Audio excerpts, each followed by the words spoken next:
The morning was warm and sunny. As always, everyone gathered for breakfast. They talked about various topics, from personal matters to state affairs. They had heard that His Majesty had issued a decree to maintain harmony in relations with the Yeojin people. Lee Eunwoo was the Princess of Hwayun. It seemed that Princess Sukye had heard the news even earlier than she, who had received the order personally. Princess Sukye was the daughter of the current queen and the younger sister of Prince Gwangmyeong. Most likely, it was thanks to her very capable subordinates. Could it really be true? It was quite bold of her to spy so shamelessly, but she had heard that the people of Yeojin had created their own state and named it Hugeum. His Majesty was seriously considering marriage to strengthen the relationship. Despite the fact that the state was created by barbarians, it was hard to say how strong it really was. In any case, her journey would be difficult, so she could simply ask if she needed anything. If it was within her power, Princess Sukye would gladly offer her help. The age difference between the princesses was small, only a year. And by proper custom, as the elder princess, she should marry first, even in this case. Lee Eunwoo thanked her sister for the support and was deeply touched by her care. A situation where she had no choice but to agree and accept everything as it was. Princess Suki walked out of the room, but as always was dissatisfied and irritated. She considered Lee Eunwoo a repulsive little girl. She seemed to act proudly, though in reality she was completely useless. What could she even do? All she was doing was waiting to follow her late mother. She dreamed of seeing that smug smile disappear from her face. After the morning meal, it was the perfect time for a light walk. The paw of a huge tiger stepped silently and carefully along the forest path. Its gaze was terrifying, as if warning, "Don't come closer or it will eat you." Princess Hwaeon ordered a royal wedding to be carefully prepared in support of harmony and stronger ties between Joseon and the Yeojin. They called it a dynastic alliance. But in reality, the princess did not see herself as a mere victim. She was the only Joseon princess raised with care and attention, the beloved daughter of the royal family. Together with the son of the current queen, Prince Gwangmyeong, who ruled the kingdom, compared to the prince, she turned out to be easier to give away. She considered it an insult to her dignity and honor. With the upcoming events, the princess had been feeling down lately, and everyone around her noticed. Jumyoung was Lee Eunwoo's personal maid. She felt sorry that the princess was being sent to the barbarians and wondered why she hadn't known about it until today. She needed to calm down. After all, the reason she wasn't told was probably her fussiness. The princess wanted to be alone, so she decided to take a walk, informing her maid and court lady. She was heading out for a short walk and didn't want to be accompanied. The court lady wanted to object to her intentions, but the princess refused to listen, saying she would return within the hour. Her look made it clear that trying to persuade her was useless. No point in trying to delay her. The court lady and the maid couldn't influence her decision, so they silently complied, warning her that if she was gone for more than an hour, they would have to send someone after her. The princess went on her walk alone. She wanted to go to her favorite place, where no one would disturb her thoughts. Princess Lee Eunwoo was always told that she is very pretty. Her mother said she was grateful to heaven for such a wonderful child. She remembered the lake where she often spent time with her mother. Her mother had died when Princess Eunwoo was still very young, but she remembered everything she used to say, her tenderness and care. She missed the time when she was little and had no worries. At this moment, she longed for her mother's advice or just her support in what lay ahead. Court Lady Moon and Jumyoung had been by her side since childhood, trying to give her the care and support that no one else could. This marriage made all of them think deeply. Because of it, they would now have to spend the rest of their lives in a land of barbarians. Everyone could have had a much better life, if only she had never existed in this world. She walked along her favorite path, unaware of how much time had passed. Lost in thought, the princess didn't notice the danger lurking nearby. A huge wild tiger was silently following her, stalking its prey. It was already growing dark outside, but the large moon lit her path. There was nowhere left to retreat, and the tiger was coming closer, but still did not attack. Their eyes met, but the massive animal looked at the princess not with hunger, but with a gaze that seemed to say it needed help. The princess stood still, not even trying to look the animal in the eyes. She needed to retreat carefully without making any sudden movements that might provoke the predator. She had heard stories about tigers near the palace, but why now, of all times? Maybe she was meant to do something important, though she still had no idea what it could be. The tiger made no attempt to leave, he simply followed her cautiously. Princess Hwaeon trembled with fear and anxiety. Had danger found her at the very moment she least expected it? Her trembling grew stronger, but she tried to calm herself down. This was a problem that had to be dealt with immediately.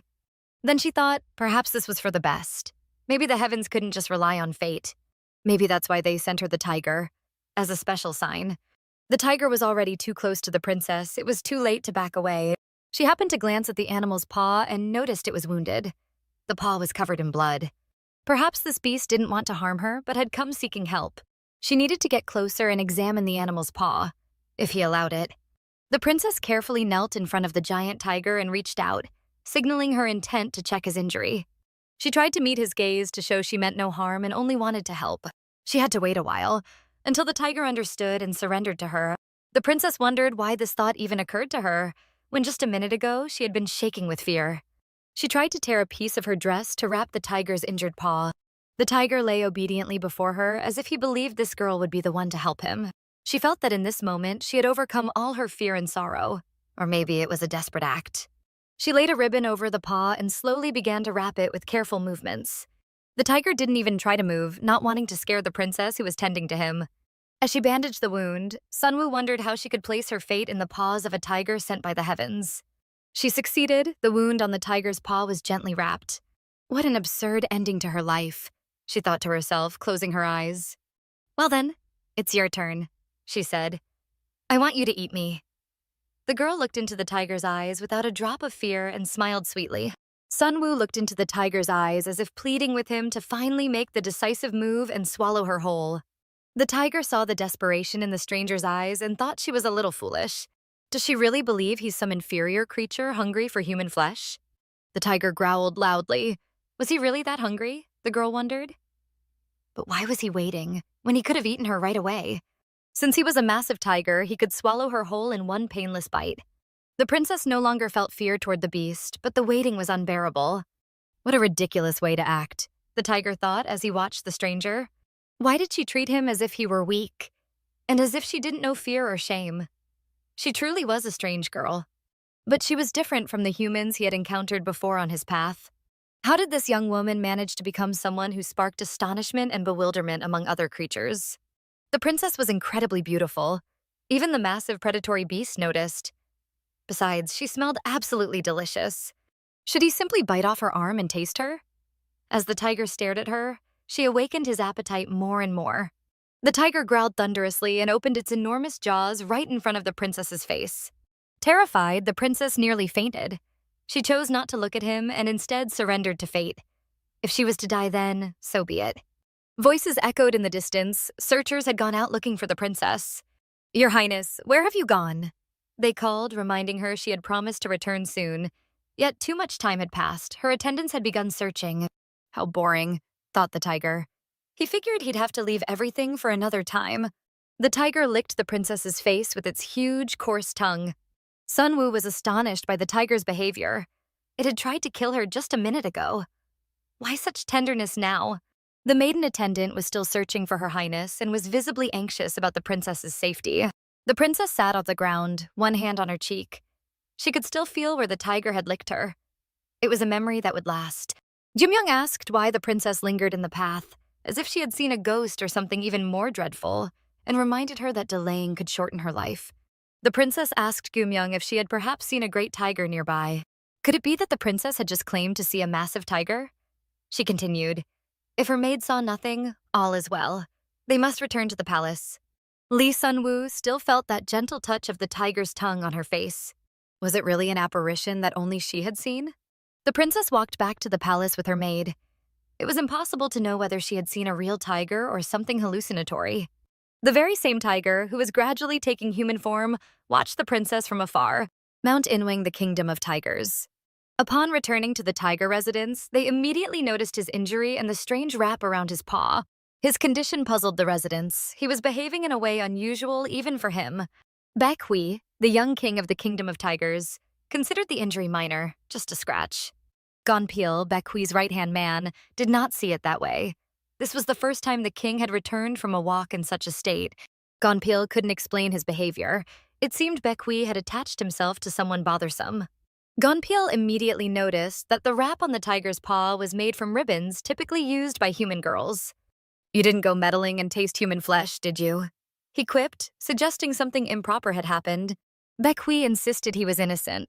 The human girl had acted on her own. She had even asked him to eat her. Gonpil was astonished. Had the king actually encountered a real human? Baek Hwi assured him he had restrained himself and had not eaten her. Yet her scent still lingered on the king, detectable even by his aide. Why could the aide detect the unfamiliar human scent, but the king, king of tigers, could not? Could she have truly left a scent of human flesh on him? Baek Hwi believed only he had left his scent, but it seemed there was more to it. Gongpil asked if it was possible for King to felt hunger for that human woman. The Tiger King seemed intrigued. Why would he conclude such a thing? He tried to explain that called an instinctive attraction, and that Baek Hwi might be attracted to her as his mate. Baek Hwi called his assistant's words nonsense. Such a thing couldn't happen to him. But the assistant insisted that eventually he would understand. Meanwhile, the princess's older brother said that he had heard the news that the princess had received an imperial decree from His Majesty. Lee Sun, the crown prince born of the late queen. He knew well how deeply concubine Hyabin cared for the princess, and he regretted that this had come to pass. She had treated the princess like her own child, offering care and warmth. If she is watching them right now, her heart must be breaking from everything that is happening to her. The crown prince shouldn't blame himself. She knew well how dearly he cared for her mother, and she was grateful to him for that. But once she leaves, it will be much more difficult to keep delivering information. He understood this, but there was nothing to be done. He would take care of everything himself. The princess shouldn't worry about that too. She should rather take better care of herself. Lee Sun-woo thanked the crown prince for his support and naturally agreed with him. She hoped to hear good news of His Highness ascending the throne, even from afar. The crown prince was the only one supporting her in this lonely place. Even though he was His Highness, she knew she couldn't ask too much of him. Once she leaves, his own battle will become even lonelier. She stopped because she saw someone unpleasant in her path. Someone she was wary of. Prince Gwangmyeong, son of the current queen. Could he be waiting for her? The princess wondered, immediately on guard and bracing herself for discomfort. She greeted the prince politely, but he immediately started asking questions that interested him. He had guessed that the princess had just come from meeting the crown prince. And after asking his question, he expected a straightforward answer from her. The princess confirmed his assumption and explained that she wanted to show respect to the crown prince. He was likely concerned that his sister was going far away. Gwangmyeong had intended to meet with the crown prince and now had met the princess as well. It gave him a sense of relief. First Princess Sukye and now Prince Gwangmyeong. Would they only feel relief once she married and left the kingdom? They seemed supportive and sympathetic, but kept emphasizing that this was her duty, and she had no choice. He had heard from his sister that she was to marry in the fall. If she needed anything, she shouldn't hesitate to ask. He would prepare it for her. There was nothing left to do but thank the prince for his offer of help. But since this was a dynastic alliance, the kingdom was in charge of everything, so she needn't worry about anything. With a wave of his hand, the prince indicated the conversation was over and she could go. Not wanting to delay him, the princess quickly walked away. While speaking with the prince, she noticed someone unfamiliar standing behind him. She tried to remember who the man was, but something about him made her uneasy. He also noticed that I was wondering if it would be useful. The stranger claimed there would be more benefit than they expected. He also sensed the aura of the tiger near Her Highness. The prince was surprised when he heard the word tiger from his assistant. The Prince Gwangmyeong understood correctly. When the girl had stood close to them, she carried the scent of a tiger. But how the tiger's scent came to be on the princess, they could not figure out. For such a scent to remain, there must have been close contact with the creature. Since early morning, the Tiger King had been training in archery, one of his favorite pursuits. Enjoying his performance, he was the best among the archers. His arrow struck the very heart of the target. His assistant voiced a recent idea. Why not meet the girl again and confirm things? But the Lord didn't know what certainty that would bring. Even the senior council members pressed more insistently. They believed he should meet the girl for the sake of the nation's future. Losing this chance would endanger the nation's fate. The Lord found their insistence foolish and didn't want to revisit the topic. But the assistant insisted. They had to confirm whether she was indeed destined to be his fated companion, to settle his doubts once and for all. Wee was annoyed by the assistant's persistence and aimed his bow directly at him. Gongpil was certain the Lord wouldn't shoot him, but the Lord cautioned that no one knows what might happen by accident. Everything depended on what he said next. If his persistence irritated the Lord, there'd be no hesitation to fire. The assistant imagined how that might go and doubted that the king would actually shoot an arrow. Even if the Lord shot, the assistant would continue speaking his mind. True loyalty meant giving honest counsel, even under threat. Baek Hwi would still have to hear him out. Whether to follow that advice was his personal choice. The king didn't want to argue and coldly told him to shut his blabbering mouth, calling him the source of his endless headache. He wanted to prepare so they could meet the girl today. Yet he decided to go alone. Gongpil disagreed. He couldn't miss such an event. The king was distracted by the arrival of the girl whom he hadn't seen for a long time. That was Cheonhwa, an elite warrior of a Hojak clan. Under his order, she swiftly took care of the archers' remnants, but couldn't find their leader. She apologized for the incomplete mission. The Lord said it was fine. The rogue had hidden in secret places, making him hard to track down. Baek Hwi decided not to waste time and go meet the girl he had encountered the previous day. The assistant insisted he must accompany him in case of unforeseen circumstances. The king snapped. Had the aide not heard him? No matter who he was, if he kept talking without permission, it wouldn't go unpunished. Despite his disappointment, Gongpil had no choice but to obey the Lord's command, citing the king's terrible temper. Cheonhwa pointed out that the assistant had been very pushy for the Lord to lose his temper. But the assistant believed their king had found a soulmate and needed confirmation. Cheonhwa wondered, what kind of partner did he mean? Could she truly turn out to be his soulmate? Don't make that face, he said. That girl was the first girl Baek Hwi'd ever shown genuine interest in. Cheonhwa had no objections and thought he should follow his heart. Gongpil may have revealed too much. Perhaps he shouldn't have. The girl still hated humans after what had happened to her younger brother. The Princess Hwaheon and her maid were heading toward the Hall of Remembrance. The sound of silence. To live quietly, as if dead. These words rang like an imperial decree, and the princess had lived accordingly, but at an infinite cost. The maid worried for her mistress. At this pace, she could soon faint. Not long ago, the princess had been seeing things that didn't exist. The maid suspected these visions were the result of her depression and poor health. Gumyoung noted the nighttime air was cold and suggested garden work during the day to distract her. The princess refused and dismissed her. Lee Sun-woo told Gumyoung not to be so overprotective. Understanding, Gumyoung quickly left to attend to her duties, leaving the princess alone in the garden. Autumn passed swiftly, then winter arrived. Time flew by, and the thought of leaving the castle weighed heavily on her. It felt like the garden had blossomed just yesterday, but now those final flowers too were faded by the coming frost. The princess heard someone approaching and froze in fear, unable to move. Feeling breath behind her, she turned, uncertain if she imagined it, but startled by what she saw. She was alone, with no one to protect her. In front of her stood a man she had never seen before. He was a complete stranger. He stood silently, studying her, as if savoring the fear she felt in his presence. She had no idea who he was or what he wanted from her. Finally, the princess gathered the courage to ask who he was and how he dared to be here. She immediately called for the guards, but no one came. They had simply vanished. Something absurd was happening. Even though this place was secluded, this shouldn't be possible. The stranger looked at Sun-woo and noted how brave she had seemed when facing him in his tiger form. Why was she afraid of him now? Viwasao, in his human form?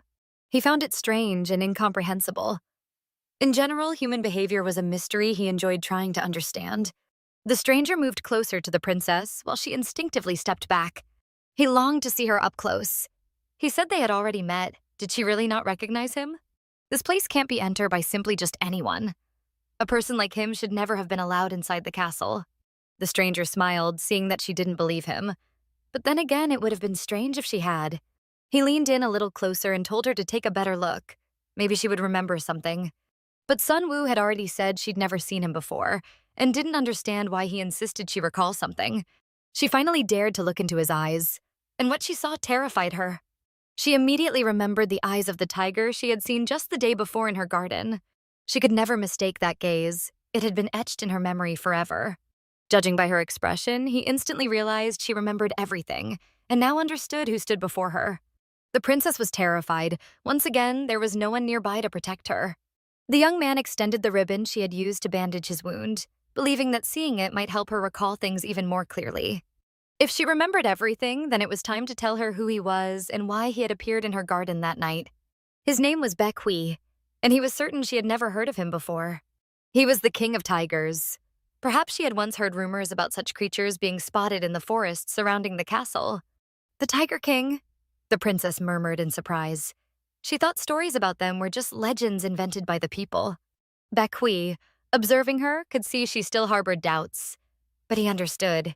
Who in their right mind could actually believe such things? The Tiger King hinted that it was time for the girl to speak of herself, who she truly was, and why she wandered alone in the winter garden. What had happened in her life that made her plead with a wild beast to eat her upon their first meeting? His words must mean something, she thought. They aren't spoken lightly by anyone. Didn't she say he was strong and brave? Even that she would heal him so the wound wouldn't trouble him any longer? Could it really be true? That he was the very tiger whose paw she'd healed without suspicion? How was this possible in their world? The legend she'd known since childhood was turning into reality. Why would he let her heal him after he had gone to her intending to devour her whole? She didn't want to believe it, but his gaze was identical to that of the tiger. Those eyes could not deceive Lee Eunwoo. She remembered them clearly. Baek Hwi seized the moment of her confusion and tried to soothe her with a kiss. The princess resisted. Such insistence from a stranger unnerved her. What on earth was he doing? And why? He was very close to her. Inhaling, he recalled the scent of her body. He had memorized it from their first encounter. As expected, he had grown stronger. How dare he treat her this way, not caring at all about what he was doing? Had she forgotten? Last time he licked her face, didn't she find it mysterious? That was his marking, so that later, guided by his animal instincts, it would be easier to find her. Even though he was the Tiger King, an animal's scent usually fades from a human with time. But the scent he left on her only got stronger instead. He thought this might be the first time such a thing had happened to him, and it was an unfamiliar sensation. Could fate truly exist? Eunwoo understood nothing of what was happening. She tried to collect herself, but couldn't. They say that if a tiger bites you and you stay sane, you have a good chance of surviving. As if her daily problems weren't enough, now there was a man spouting nonsense. She decided she'd had enough. All right. If all his words were true, what did any of it have to do with her? The scent, the tiger's mark, it wouldn't change anything for her. She considered him a shameless beast or an uncultured fool. In that moment, she looked like a wounded rabbit. The thing was, the scent had stuck on her, meaning she belongs to him. Trouble would follow the princess everywhere. Perhaps she would lose her life.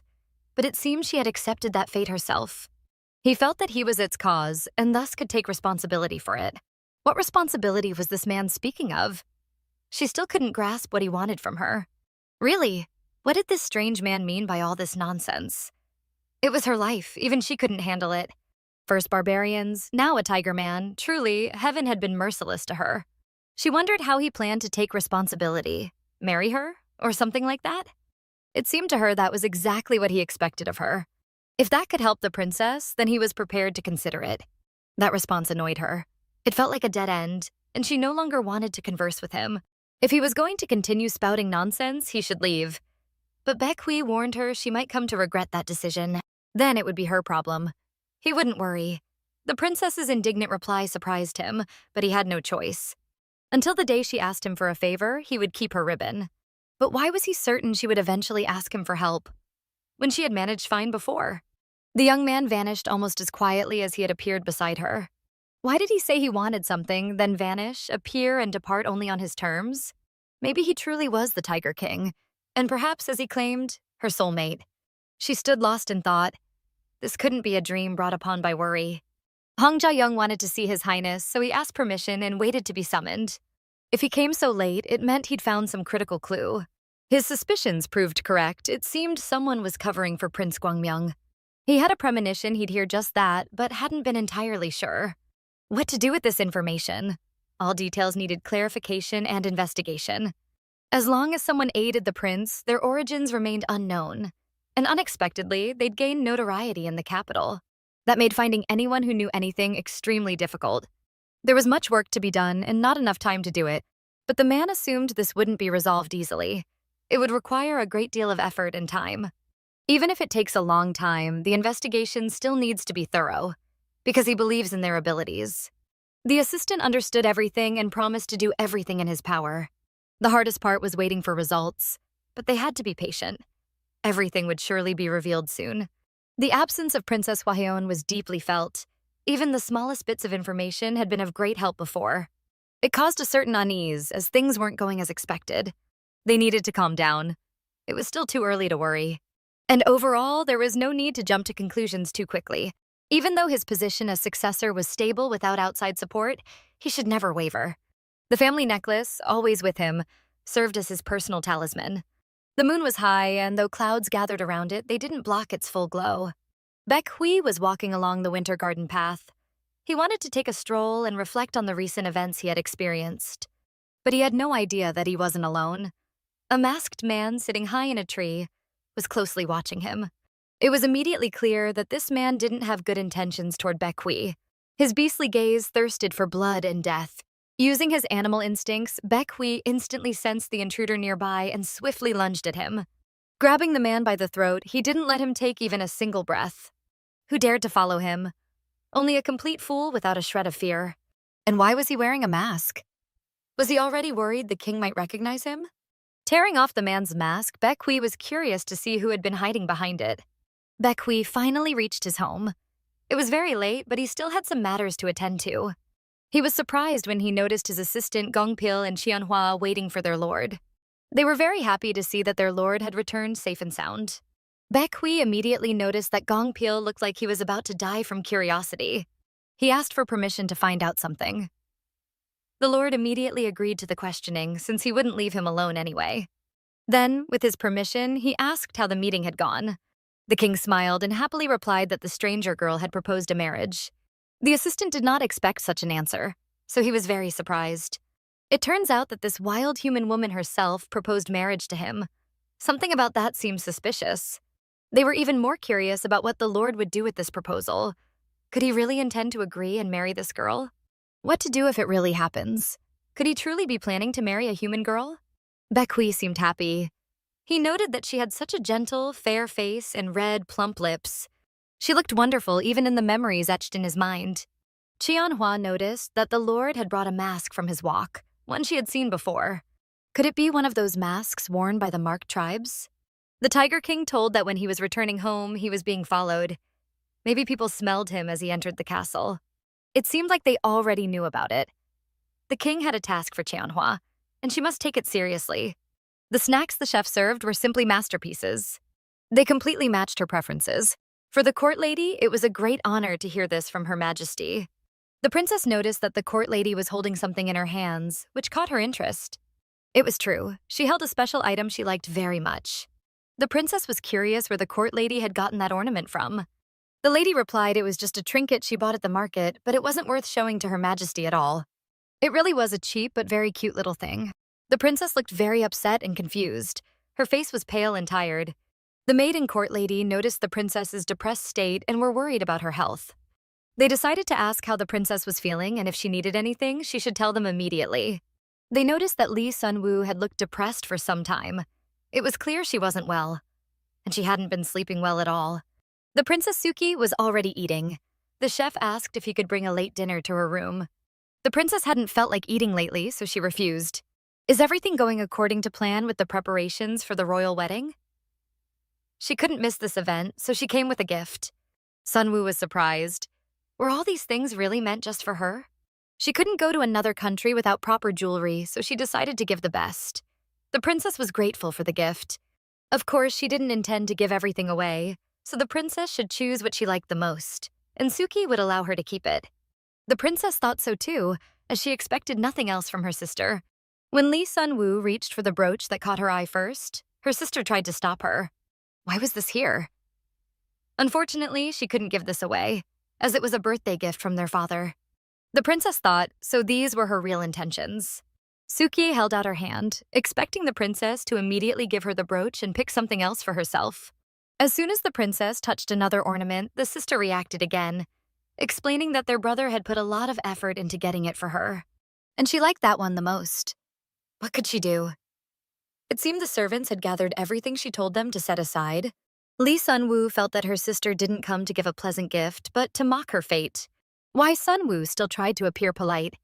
She saw that the Princess Sukie would be grinding her teeth in despair. Sunwoo had no strength left to argue with anyone, as she couldn't influence her fate. In fact, she didn't need such jewelry since she had managed without it until now.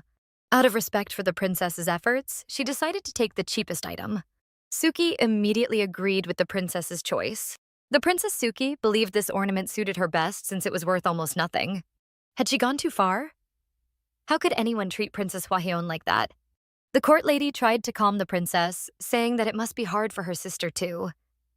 She was probably very tired from today, so they should leave earlier. Lee Sun-woo held the ornament in her hand, and although it was quite worthless, she liked this little trinket very much. She immediately noticed that the tiger's eyes were exactly the same color as this ornament. The fact that the scent lingered on her meant that she was his person. That man smells like fresh forest, but she doesn't feel anything at all. What if he was just an ordinary con man? Why does she keep thinking about this man? What if he turns out to be even more cruel than others? And why does she have so many doubts that won't let her rest? What is that sound, so unusual for the evening time in their castle? It felt like someone very large was walking on the roof above her room. The princess was very scared but tried to understand what was happening. Could someone have broken into the castle? But why is the guard not reacting to the intruder? She decided to hide everything valuable she had. She didn't know what was going on, so she needed to think everything through in advance and defend herself alone. Lee Sun-woo was terrified when she saw a man standing in the middle of her room. It seemed he had appeared out of nowhere. The man stood facing the princess but said nothing. The princess had never seen him before, so she stood waiting for some action from him. Could it be that they targeted her specifically? Why? She didn't understand.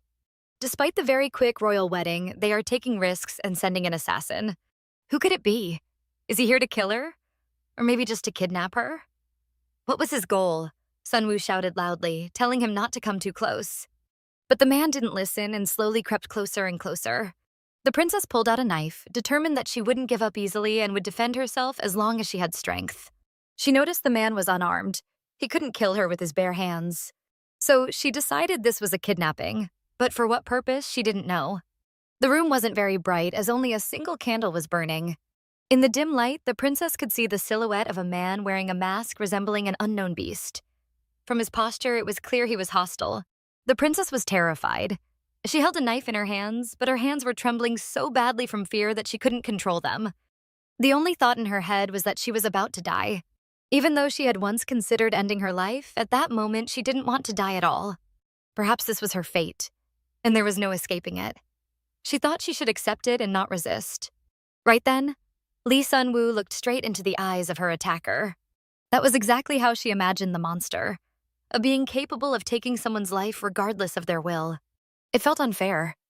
Why was there no one around now to protect her? The princess closed her eyes to avoid seeing her own death, though it was very difficult. The attacker suddenly swung his sword, and the only candle in the room shattered into pieces. Had she survived all these hard years just to die in mere seconds at the hands of a stranger? When the princess opened her eyes, she saw blood everywhere. But she was still alive. In front of her stood the Tiger King, covered in blood and holding a massive sword. The man wiped the blood from his cheek while keeping the sword raised, as if waiting for the fight to continue. The princess was shocked. She hadn't expected to see the Tiger King in her room. Baek Hwi was relieved that he managed to protect the girl from danger. He could sense that deep down, she didn't truly want to die. Those thoughts came occasionally, but she still loved life. The Tiger King saw how frightened she was. No one can remain indifferent when death comes so close. The princess said she had changed her mind about dying and that he had an incredible talent for surprising her and showing up at just the right time. Still, she had to ask, why was he here again and how did he know she was in danger? The Tiger King grew concerned. It seemed she hadn't listened to what he told her before. The attacker struck again, and the Tiger King calmly turned his blade toward him and delivered a final strike with his dagger. The criminal was pierced by the dagger, and blood splattered all over the room once more. The Tiger King didn't seem to care what was happening behind him. He continued calmly speaking with Lee Sun-woo. Hadn't he warned her that this could be dangerous? She needed to be more careful and not treat her safety so lightly. The princess didn't understand why they were targeting her. She hadn't done anything to earn their wrath. Could it be that they came because they sensed her? The Tiger King extended his hand and suggested they leave quickly, before more bothersome people arrived. As the Lord reached for her, the princess immediately remembered his injury and how she treated him when he was in tiger form. Of course, she wanted to follow him, but she still wasn't sure she could fully trust him. Trust was her choice to make. She just had to follow her heart and do what it told her. It seemed impossible that she would ever choose someone else over him. He wondered if he had correctly read her feelings.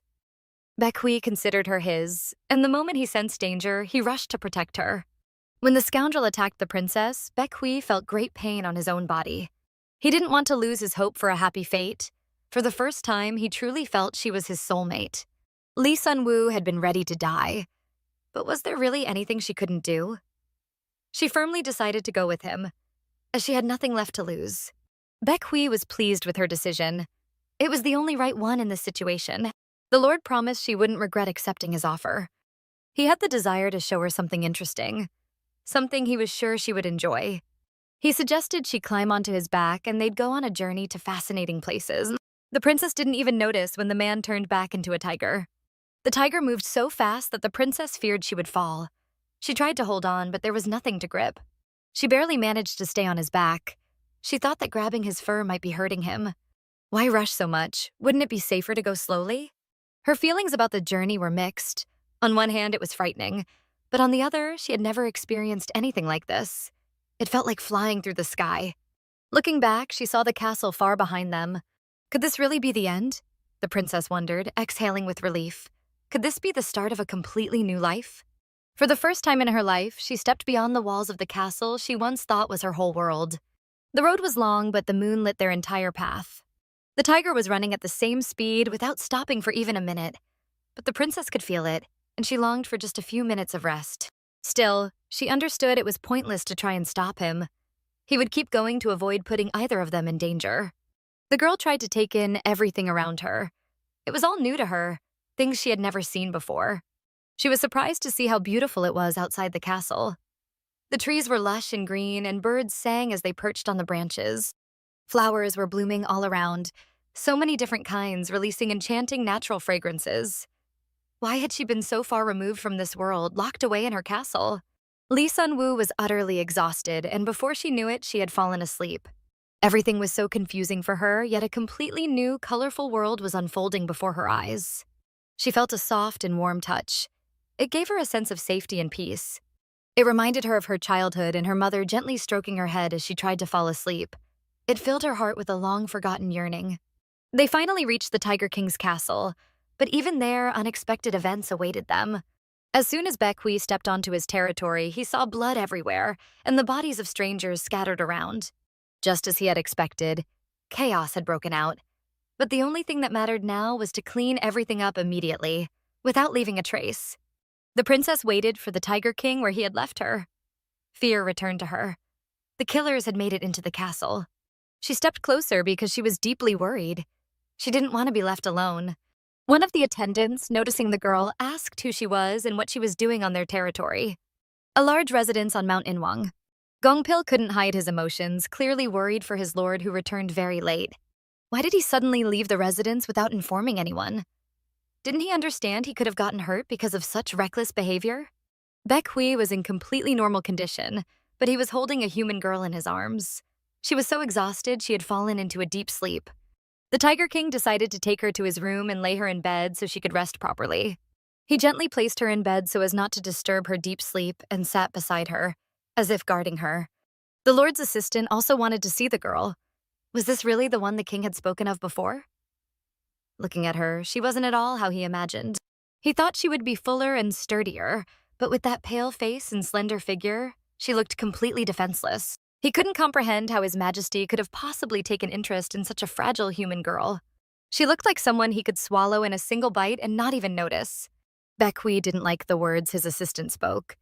But the young man immediately said his thoughts meant nothing and he shouldn't pay them any mind. If he had something trivial to say, he better not say it at all. He could just leave. But the assistant was curious about one delicate matter. Was his lord really planning to spend the night with this girl? The lord didn't appreciate such nosiness. Since when did his assistant have the right to monitor his every move? But the assistant didn't mean it that way. Had the lord forgotten about the 100-day purification ritual? At the moment, Baek Hwi couldn't care less about the ritual. He had more pressing matters as his future was at stake. Aristocratic law had strict rules about relationships with other species, which could not be broken under any circumstances. For 100 days, the body had to remain pure and avoid any form of union.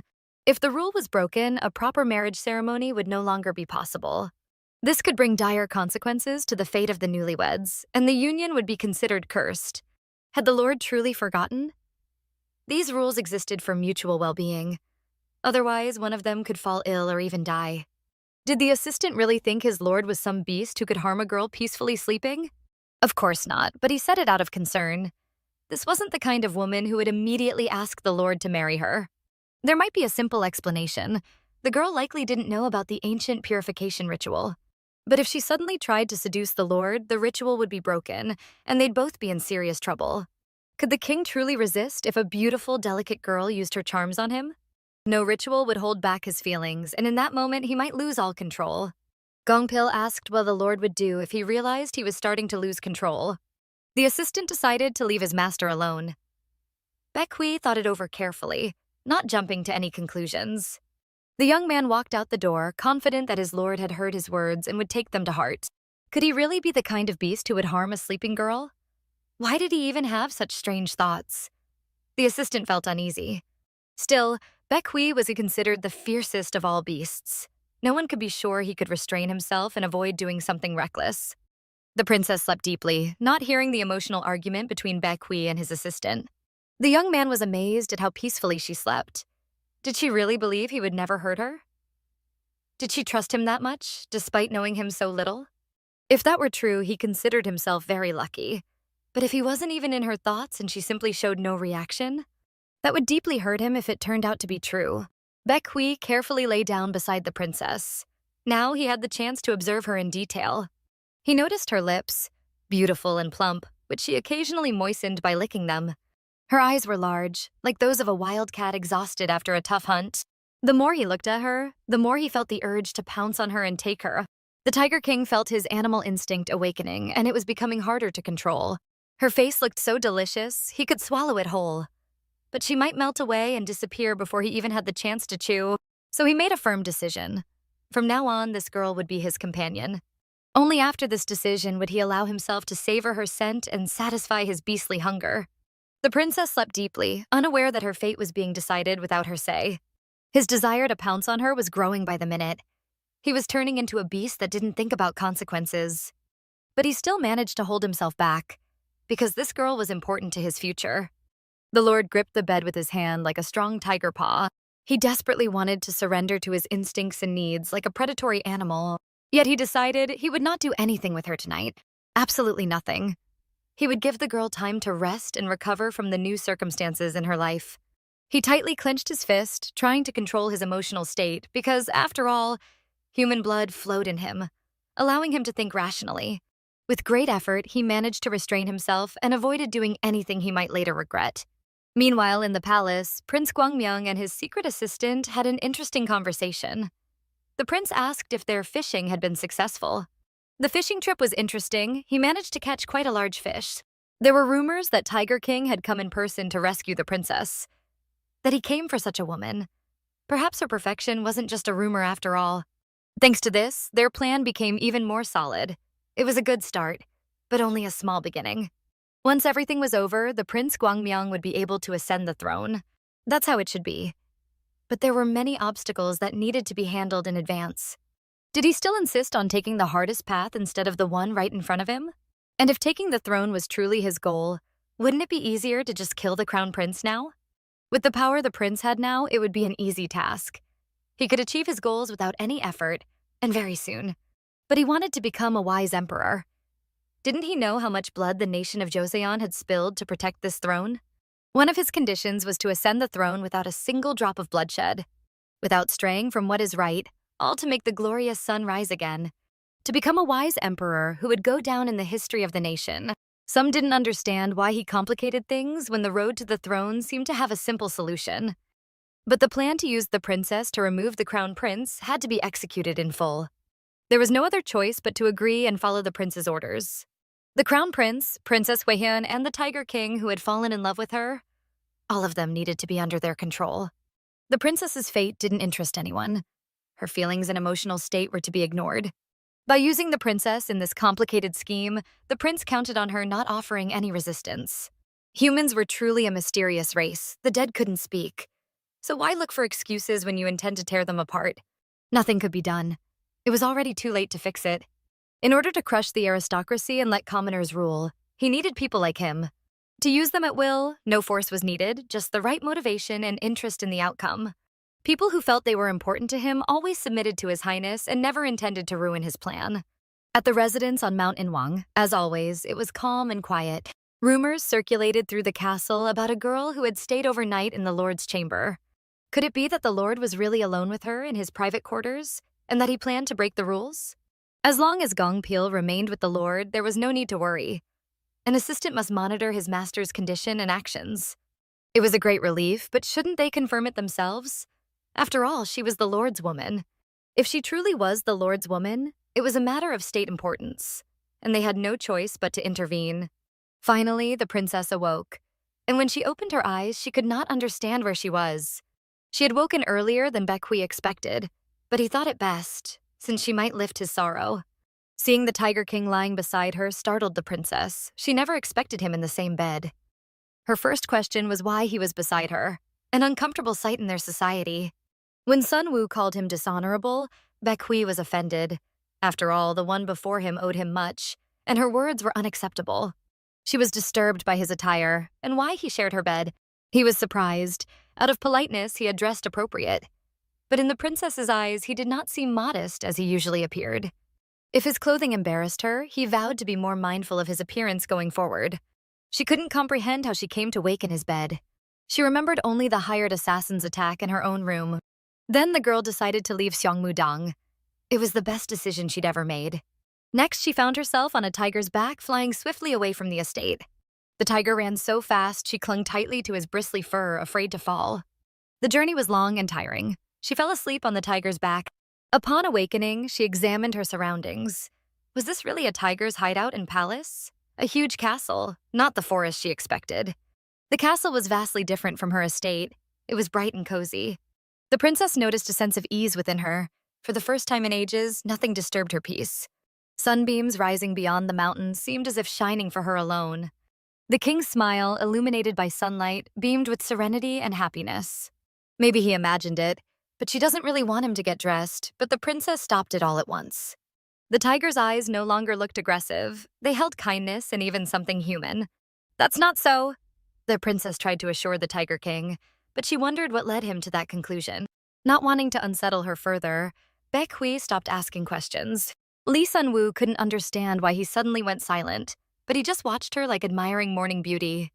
Now that you're awake, would you like some fresh air outside? The Tiger King asked. When they exited, maids waited at the door, always ready to assist the Lord. If you need anything, please don't hesitate to ask us, they said. The princess wondered if all the residents of the castle were tigers too. Yesterday's ordeal was blamed on the Leopard clan. The Leopard clan had long been enemies with the Tiger clan, but evidently their senses were sharp. Whatever their intentions, they had evidently infiltrated the princess's estate. They smelled his scent, and when the threat turned to the princess, the Lord brought her to his castle. The Tiger King believed his residence offered safety, and his guard would protect her day and night. Sun Woo stepped onto the balcony, struck by the breathtaking view around the residence. Dawn rose with magic. The sun glowed brightly beyond the mountain, while a gentle chill wafted from its foot. The princess silently surveyed the grounds, unable to fathom such beauty outside her walls. If a utopia of immortals existed, it would look like this. Could this really be the tiger's palace? It was mesmerizing and breathtaking. The Tiger King explained that there was nothing extraordinary. It was normal for him. But the princess argued that such splendor couldn't be ordinary. Nature changed daily, and one could never tire of it. Baek Hwi sensed that everything in his life would change from that day. While living in her own castle, the world's beauty had been hidden from her. Her soul was always lonely. Their morning peace was interrupted by visitors wishing to meet the new guest. The Council of Elders, Jae-ho, and eldest amongst the Council of Elders, Won-ho, they took the lead, noting that it was a fine morning today. Baek Hwi was surprised to see the elders arrive so early in the morning, but they explained that, as old men, their concerns were quite predictable. As elders representing the Tiger clan, they believed that no matter how vacant the position beside the Lord might be, it couldn't be given to just anyone. To live to see the day their Lord stood beside a woman before they passed away would bring them great joy. Naturally, the princess smiled. They truly seemed overjoyed. The king had intended to introduce his guest to the elders, but first explained that the ones before her were the council members of the Tiger clan.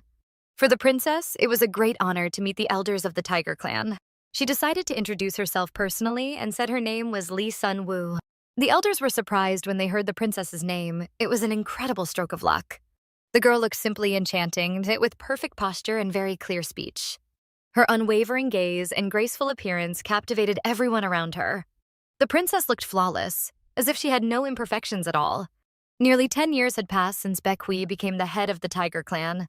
To protect the clan from the Leopard's invasion, he had absorbed inner factions and in the midst of those turbulent days, had no time for matters of the heart. But now it seemed the time had come when the head of the Tiger Clan finally felt the need to tie his fate to this girl. And now, seeing him beside such a beautiful woman, whom he gazed at in a special way, the elders believed this union must be heaven sent. The elders were thrilled with their master's choice. They saw it as a wonderful milestone in his life and a new chapter for the Tiger Clan. Since this was their first meeting, they asked whether there was already a preferred date for this long-awaited event. The princess was confused. She didn't understand what date they were talking about. The elders were referring to the wedding date, a response the princess hadn't expected at all, and she immediately asked, "Whose wedding date?" Lee Eunwoo wanted a clear answer, feeling nervous as the Tiger King looked at her, but said nothing. "Why, of course, your wedding," the elders answered cheerfully. "We look forward to it with great joy." The princess apologized and asked for clarification. Had she understood them correctly? Were they expecting her to marry the Tiger King? It seemed there was a misunderstanding between them and everything needed to be explained in more detail. The elders were disheartened. Could it be that the girl didn't know she was soon to marry their lord? The princess suddenly announced that there had been a misunderstanding and her family had already found a potential husband for her. Both the Tiger King and the elders were stunned to learn that this sweet girl was already engaged, and yet had said nothing about it before. They didn't believe the girl's words, as they hadn't expected such a response from her. This caused some indignation and disappointment.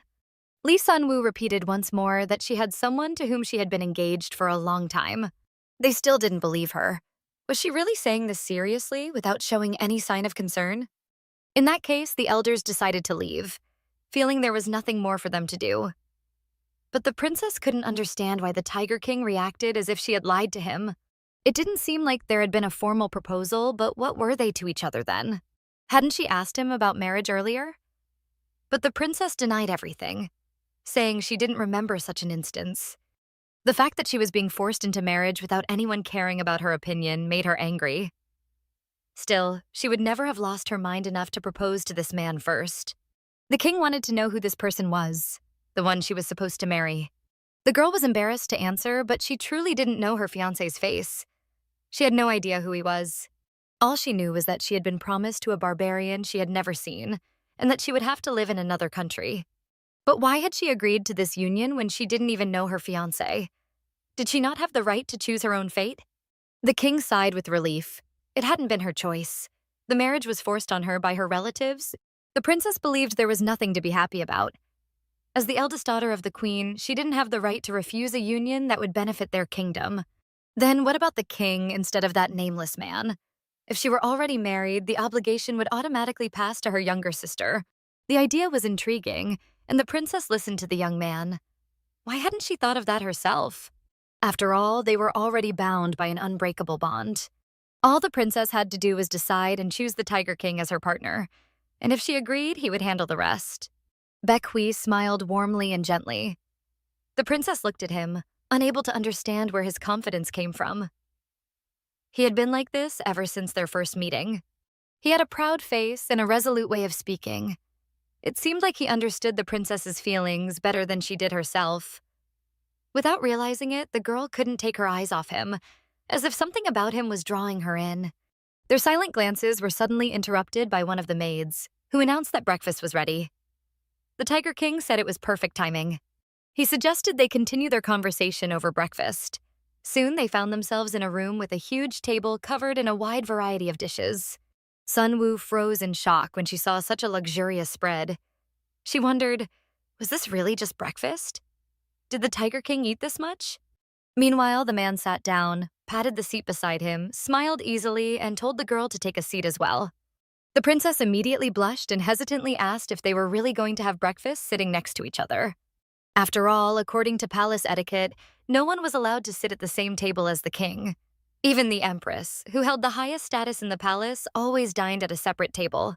The Tiger King seemed slightly surprised, but calmly replied that in the Tiger Clan, they didn't discriminate against women, and a person's position was determined solely by their abilities.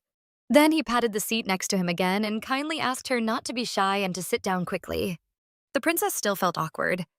Everything that was happening was new to her, but she decided she had no other choice. Still feeling incredibly embarrassed, she sat down next to the Tiger King and thought that the longer she stayed in this place, the more it felt like she was losing her mind. Meanwhile, Baek Hwi smiled contentedly and said he didn't know her food preferences, but hoped she would enjoy the dishes prepared for both of them. He gave the girl a careful look and said she needed to eat as much as possible. He had noticed that the princess looked far too fragile by their standards. Her neck was as thin as a reed.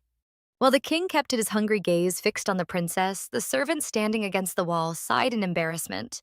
They had never seen their lord act like this before. After trying the first bite, Lee Eunwoo couldn't hold back an amazed gasp. The food was incredibly delicious. She admitted that not even the royal chef at the palace could compare. The girl said the food tasted sinfully good. The Tiger King smiled with satisfaction. He enjoyed watching how eagerly she ate. Inspired by the fact that she liked their local cuisine, Baek Hwi began personally offering her various dishes, holding them out to her with his chopsticks. The princess tried to say it was too much, but the Tiger King looked at her gently and replied that it was only because he wasn't sure what exactly she would enjoy. When he admitted that he hoped this would help her feel more comfortable in his palace, Sunwoo was very surprised. It turned out that the fearsome king, who could transform into a fierce tiger, was actually very considerate and caring. Thoughts about the Tiger King made the princess blush. She was embarrassed by how often he occupied her mind. After breakfast, the princess and the Tiger King went to have tea by the pond. The girl looked around at the beautiful surroundings and felt a sense of peace. She thought that in this place she could truly live and be herself, not Princess Hweon. This place felt like paradise. There was no contempt or oppression here. She didn't feel any pain, as if she had been freed from everything. Suddenly, she noticed a pleasant fragrance and saw a flower blooming in her teacup. Noticing her surprise, the Tiger King explained that there were several types of flowers in this region that she should be careful with. But he had brewed them into the tea because, when prepared properly, they gave it a delightful taste and aroma. He hoped she would like it. Sunwoo looked surprised, and the king asked if she didn't like it. If not, it was fine. He would simply prepare a different tea. But the princess gently picked up the cup, inhaling the lovely aroma, and sincerely replied that everything was perfect, and she'd love to enjoy this tea more often. She felt warmth from his care, something no one had shown her before. With a hint of bitterness, the girl thought that with all the recent chaos surrounding her wedding, she hadn't even had the chance to simply enjoy a cup of tea. The princess remembered how she used to drink tea often with her maid Gumyoung and court lady Moon. Of course, leaving them behind at the palace still weighed heavily on her. Most likely, chaos had already broken out at the palace due to her disappearance. Noticing the sadness on her face, Baek Hwi suddenly asked if she regretted leaving with him, and whether she wished to return to the palace. The princess folded her hands in front of her and replied with sadness that she did. This surprised the Tiger King, and he said that the mercenaries wouldn't leave her alone day or night and that the palace would always be dangerous for her. But even so, did she still want to go back? Taking her silence as an answer, the Tiger King said that in that case, he would return her. Upon hearing this, Lee Sunwoo couldn't believe her ears. Was he really going to let her go just like that? Wasn't he hurt? Baek Hwi stepped closer to her. A faint smile played on his lips as he said that no matter what, he would keep his promise and protect the princess. But in return, he hoped she would consider his proposal to marry him. The princess looked into the Tiger King's eyes, torn by the desire to stay by his side. She didn't know what to say, only that she felt deep gratitude for his understanding. The king looked sincere and kind. He added that in any case, he would never allow her to be left alone. In the next moment, a girl appeared before them, and Baek Hwi asked the princess to take her along and look after her. In return, the girl would protect her. The princess was surprised to see a young girl with an unusual hairstyle. The girl bowed and said her name was Cheon-hwa, and that it would be an honor for her to serve the princess. Cheon-hwa happily agreed to accompany the princess to her castle. As the girls left, Baek Hwi watched them for a long time. The king's aide was very surprised and couldn't believe that His Majesty so easily let go of his destiny, which was in his hands. Could it be that he already had a fiancé? After all, rumors had already spread around the clan. But what was much more important to him was that his loyal aide would go right now and find out who the princess's mysterious fiancé was. And it had to be done by the end of the day. The young man was surprised because he knew that even the princess herself didn't know who her fiancé was. How was it even possible to figure this out in one day? Baek Hwi was confident that the young man would succeed and manage the task given to him by the king. Or perhaps the assistant himself doubted whether he could do it. If so, the king would entrust his request to someone else. Gongpil didn't want to plant doubts about his abilities. He would do everything by the end of the day, maybe even sooner. A promise had to be kept because it wasn't yet his time to leave this world. Baek Hwi didn't like it. What kind of companion had she met, and where did this misunderstanding come from? The princess was very beautiful and had a kind heart. She didn't deserve to be sad and submit to strangers she was to be sent to. Maybe it would be better to simply kill this unknown fiancé. The princess and Cheonhwa walked slowly, so the road took a lot of time. Moreover, the princess kept looking around and admiring the beauty of nature. They had even prepared clothes for her that she had never been able to wear in her kingdom. The Tiger King thought her outfit looked rather strange, so he had prepared new clothes and shoes for her in advance. She had received so much help from him in such a short time. Even though the princess insisted otherwise, she was still assigned a guard. Surprisingly, it was a woman. She had never seen women in the palace dressed like that, and the guard even carried a huge sword. The princess decided to once again ask the guard to address her by her first name, since everyone always called her Lee Eunwoo. She eagerly looked forward to the opportunity to work with her in the future. Guard Cheonhwa didn't quite understand what she meant because princesses never worked. Cheonhwa warned that there was no need to be so polite with her, no need to address her so formally. The princess was actually glad when the guard suggested it. After all, she had been very worried about keeping everything within the rules and not breaking the distance of their clan. She completely understood and would try to speak with Cheonhwa in a simpler way. The guard tried to hurry the princess since the road to her castle was still long. The princess understood perfectly well that if they were delayed on this road until late evening, dangerous situations could arise. Lee Eunwoo was already tired but felt uncomfortable mentioning it to the guard. At last, they reached the gates of the princess's castle. As soon as the princess crossed the castle threshold, maids ran up to her, worried about where she had disappeared. They immediately asked if she was hurt and whether she was okay. The princess tried to calm them down and quickly assured them that she was fine and didn't have a single scratch. She understood that the maid probably had a hard time because of her. But the girls were happy that the princess had returned safe and sound. They also asked who the girl was that came with the princess. Cheonhwa explained that from now on she would live next to the princess and watch over her safety. They didn't need to worry and could call her anytime.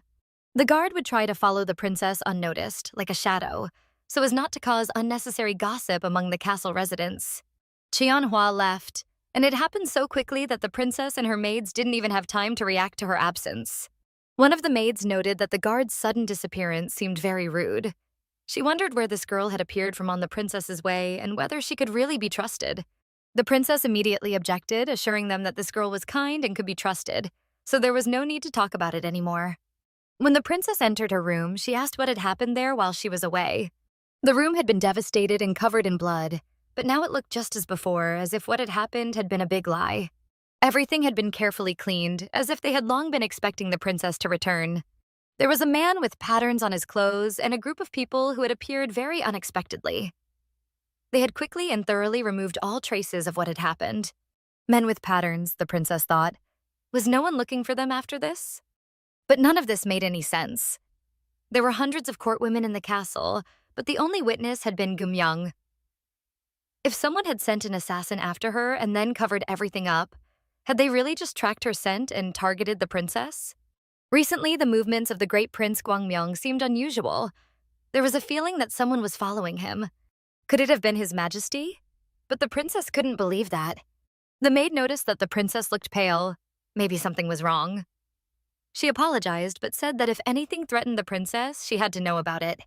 The princess didn't know what to answer because she could tell them everything, but they might misunderstand or not believe her at all. She thought about how to explain it correctly. Just by hearing her breath, they immediately asked if she was hurt. But Lee Eunwoo didn't want the maids to think she was hiding something from them. Still, they were waiting for an explanation from the princess, wanting to know everything that had happened to her outside the castle, that she could completely trust them, because they only wished her well. If it was hard for the princess to talk about it, then there was no need to force her.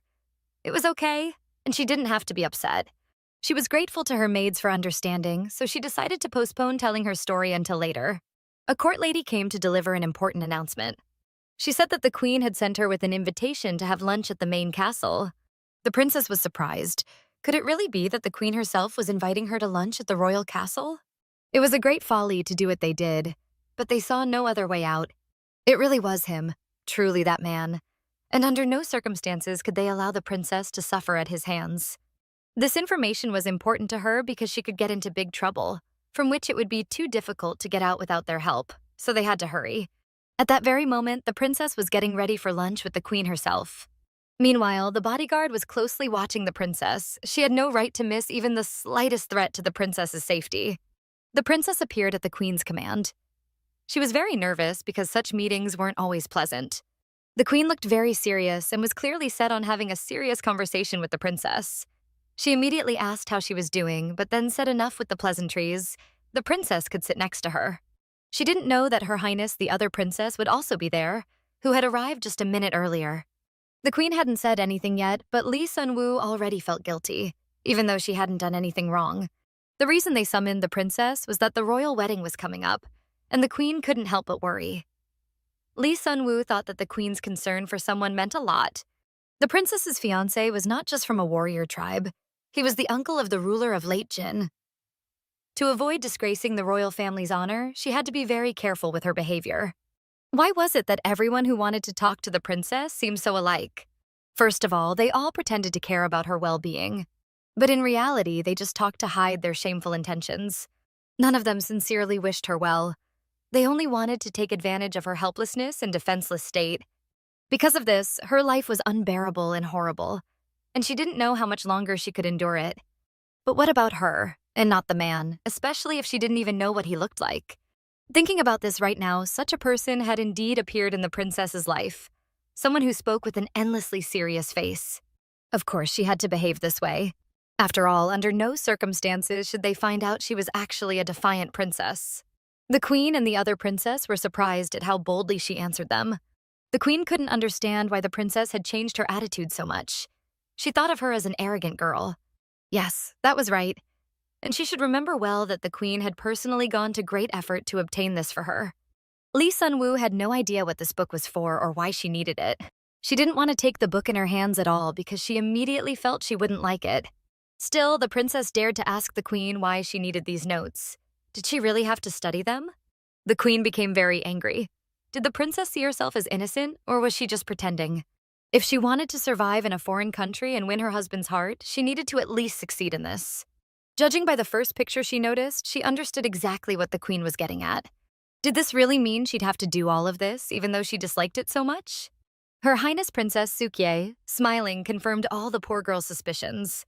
Lee Eunwoo couldn't understand why the queen mocked her like this, because she knew perfectly well this was all against her will.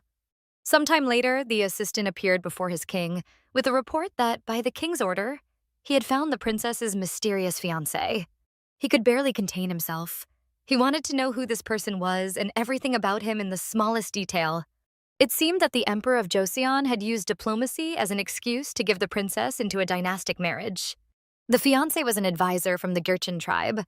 At the moment, he was 42 years old. Baek Hwi was shocked when he heard information about the princess's fiancé. He understood perfectly that the girl was in great danger, and her fate lay in the queen's hands. And the queen didn't care about the girl's fate at all. When Her Majesty the Queen told the princess who her mysterious fiancé was, the girl thought she was joking. Moreover, her sister also knew this man well and that he was over 40. Lee Eunwoo wanted to cry terribly, but she held back, though anger was boiling inside her. Did this mean she'd have to do everything written in the book, even with a disgusting man? Even without this knowledge, he'd still want a young, untouched body, without any second thoughts. The princess was in deep despair, but she had no grounds to oppose the queen herself. The queen didn't care about the princess's future. What mattered to her was taking care of state affairs. Lee Eunwoo realized that Princess Suki and the queen treated her without a hint of respect, but she didn't think they'd be so indifferent to her fate. It seemed she had no way out of this situation and would have to submit to the queen's will.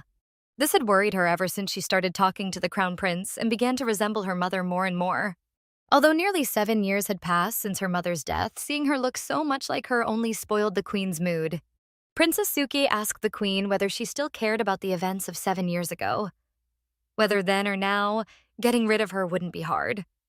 Very soon, this girl would no longer be here anyway. No matter how deeply she had let the smoke take root, she could still tear it out. But did Her Highness the princess ever wonder whether what they had done back then was truly right? The girl turned to the queen and asked if she had doubts about their deed since so much time had already passed. Until today, everything had been calm. Would anyone dare make noise about it now? So no one would ever find out. No one could remember that incident, which had been planned against the Lee Sun-woo's mother. Everything was as usual. Nothing strange was happening. One of the maids looked odd and awkward. She seemed tired and exhausted. Dropping everything from her basket, the girl tried to quickly pick it all up. The other two urged her to hurry, as it wouldn't do to be late before Her Majesty. Why was this girl behaving like this, not raising her head even once today? But there were rumors that she was a little mad, though how could someone like that be here in this very palace? In any case, she seemed quite crushed. What tea were they supposed to have today? After all, it was a bit different every time. The maid had noticed that her mistress hadn't been feeling well lately. She had been coughing a lot. But Her Majesty objected. There was no need to worry. She'd feel better once she drank some hot tea. But as soon as she took a few sips of tea, she immediately began coughing up thick clots of blood. The maid was terribly frightened but didn't know how to help Her Majesty. After all, she had warned earlier that they needed to pay attention to the strange cough the queen had. The girl noticed that one maid was eating something strange. Another asked why she was doing that. The answer was simple. Now it was winter outside, yet here was a living plant. They said if you pluck and eat this flower, it would taste sweet. The poor girl, seeing what the other maid was trying to do by eating the flower, immediately rushed to stop her. She warned that under no circumstances should she eat this flower. It absolutely must not be done. But the other maids thought she was crazy and didn't understand why she had attacked them like that. Yet the girl kept saying over and over that they mustn't eat something that could harm them, or even kill them. The chief court lady came out because of the commotion the maids had caused. One of them tried to explain that this strange girl had simply attacked her. The court lady was surprised, as she had never seen any aggressive intentions from this girl. She had always been quiet and calm. Yet she still waited for an explanation because the maids couldn't lie to her. Advisor of the Joseon tribe. He is 42 years old. Gongpil noticed how the information he had learned and told the Tiger King had clearly ruined his mood. Baek Hwi couldn't understand how they even dared to arrange the princess's engagement to such a man. It felt more like selling the princess. He had no choice but to grab his sword and go personally to rescue the princess. The assistant did not support such actions from the Tiger King. He thought they should carefully think it through and come up with a plan to save the princess. Although the assistant was sure that Baek Hwi wouldn't listen to him, he still tried to stop him because he thought it was a bad idea. In the kingdom, everyone was worried about the princess's well-being. The maids and the court lady tried to help her. Maybe bring her some water or help her get up. But no, she wanted to be alone, so it would be better for the two of them to leave right now. One maid was against it, but the court lady decided they should still leave her in peace. So they left the room and closed the door behind them. They wondered what had been discussed inside because on the way to the room, she could barely walk properly. For the court lady, this wasn't surprising, since she often had to witness such scenes after meetings with the queen. When the court lady tried to look into these matters, she discovered that the princess's future groom was almost 42 years old. Such information from the court lady shocked the maid. She couldn't believe it or imagine the princess's future life. As if being sent to another country wasn't enough, and now the princess also had to marry such an old man. Gimyoung felt sincerely sorry for the princess, as if it tore her apart inside. But the court lady warned her to watch her tongue because it could end badly for her. Every time something like this happened, the court lady couldn't stop thinking about concubine Haebin. If she were alive, none of this would ever have happened. The maid and the court lady were talking and didn't even suspect that someone was eavesdropping on their conversation. Manhwa was surprised by the information she heard from the women. Why do such things happen and no one does anything about it? Shouldn't she refuse or resist? The guard wondered, or was she not even able to try to do anything? Manhwa remembered very well the order from her king, who entrusted her with the princess's safety. She must always stay by the girl's side and report to him if anything happened, missing nothing. The princess's safety was the Tiger King's highest priority, so he wanted to know everything that might threaten the girl. But for some reason, he still couldn't stop worrying, and it was noticeable to those around him. This was exactly what he feared when he gave the order to protect the princess. Manhwa clearly sensed foreign scents that made her suspicious. She tried to find the source of the unknown smell, so she followed the sound and scent. In the thick bushes, she saw a girl who was crying loudly and seemed deeply upset. Manhwa placed her sword to the girl's forehead and asked who she was and what she was doing alone in the dense forest. But the girl fell to the ground and kept repeating that she was wrong and hadn't meant to do it. Folding her hands before the guard, she begged for forgiveness. Hwa couldn't understand what this girl had done. Did she really think someone was already looking for her to punish her? The guard stood on duty, not even suspecting what events were unfolding around the kingdom. The servants reported that they had removed the dead bodies and cleaned everything around Seonbukdong. He noted that it took more time than he had expected. He considered it poor work that they hadn't finished on time. But still, it was necessary to explain why it happened that way, and what had prevented them from completing their work on schedule. There was no need to be so downhearted. After all these people had been sacrificed for the great cause of the Leopard clan. Once the plan was completed, they wouldn't let the deeds of the fallen be forgotten. The subordinates understood everything and were ready to do anything for the successful completion of the clan's plan. There was no time to waste. It was time to move on to the next task. They shouldn't get too sentimental. Problems couldn't be avoided if they allowed emotions to take over. At this pace, they wouldn't be able to finish what they had already started. Should he give them more time? He asked the subordinates. They had a few minutes to think it over and decide how much time they needed to give him a clear answer. Hwa appeared unexpectedly, and she was very good at it. She tried to find out the reason for the unknown girl's sorrowful state. When she learned everything, she realized that girl was the only one who knew about it. But did the princess know everything happening around her? In fact, it was worse than she had thought. If everyone found out about this, it would bring great disaster upon them all. The girl begged to be punished immediately because she hadn't been able to sleep properly since that day. Every night, she came here and cried silently. Hwa thought that this girl, too, had suffered at the hands of the royal power, so she was already punished by her exhausted appearance. But still, she had to be watched because there was some mistrust. In any case, it was necessary to report everything to the Lord as soon as possible. Lost in her thoughts, she didn't notice when a thick rope noose had already been slipped around her hands. Meeting her in this very forest was a pleasant surprise for him. Hwa tried to free herself from the rope, but so far she couldn't. Was it really Hwa herself who had fallen into his trap? He couldn't hide his delight at his luck. For her, this was completely untimely, because she hadn't expected to have to fight these scoundrels now. The young man was angry that the girl was mumbling something under her breath, but still he was glad to see Hwa in good health. Almost mockingly, he asked how her younger brother was doing. Hwa grew irritated, even started to curse, because she believed that this scoundrel had no right to talk about her brother. Pyo Tae-seok was confused. Why not? After all, he cared about him too, almost as much as she did. Didn't she remember that? But Hwa thought he was speaking nonsense. It troubled him why she was breaking their bond with such cruel coldness. Despite everything, he had always enjoyed their conversations. But the girl saw him as a vile scoundrel, and he had been like that since childhood, sneaking closer with tricks only to attack and tear apart the moment one turned away. She had always wanted to apologize to her brother, believing it was her mistake. She shouldn't have neglected safety and should have always stayed on guard. It pained her that it had happened this way, but she couldn't change anything now. But right now, it was more important to reach the Tiger King quickly. She didn't want to talk anymore, so Hwa decided to leave. But Pyo Tae-seok asked where she was going.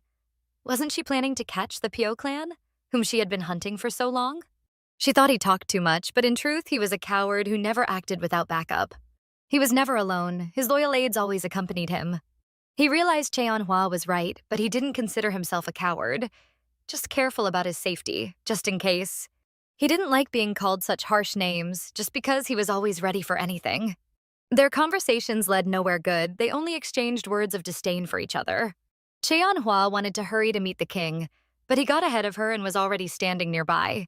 With a contemptuous look, he glared at Hwa's companion. He didn't like them wasting time on meaningless talk. Hwa turned to the king, asking what had brought him here. Judging by his expression, something very unpleasant had happened. Baek Hwi didn't want to go into details. He told the guard that they needed to hurry. Hwa tried to apologize to the Lord for not coming to him sooner. Pyo Tae-seok got angry, thinking they were simply ignoring him. Had they really lost their minds over some human girl? Baek Hwi was deeply troubled by his words. He drew a sword and threatened him with punishment. He didn't like the way that man spoke disdainfully about the princess. For such words, he would be punished immediately, because the Tiger King couldn't allow anyone to speak like that about his princess. As soon as the king drew his sword, many of his opponent's aides appeared in beastly masks to protect their master. Pointing his sword, Baek Hwi still gave the scoundrel a chance to leave this place. To clearly show what could happen to him, he skillfully dealt with his aides. Hwa was a skilled warrior, and together with Baek Hwi, they made a good team. Even with a large number of aides, they handled them quickly and didn't even have time to get tired, so they still had strength left. Holding the sword to the scoundrel's neck, he gave him a chance to survive. Pyo Tae-seok hinted that if the Tiger King planned to start a war between them, he didn't mind at all. After all, this was the Tiger Clan's king, or would he run away with his tail between his legs? The young man was pleased because if the king gave him a reason for clan enmity, everything would become much easier. Baek Hwi pressed the sword harder to the scoundrel's neck, but he couldn't kill him because he didn't want to raise the issue of war between the clans right now. Just the sight of his face made him sick. It would be better if he shut his mouth and said nothing more.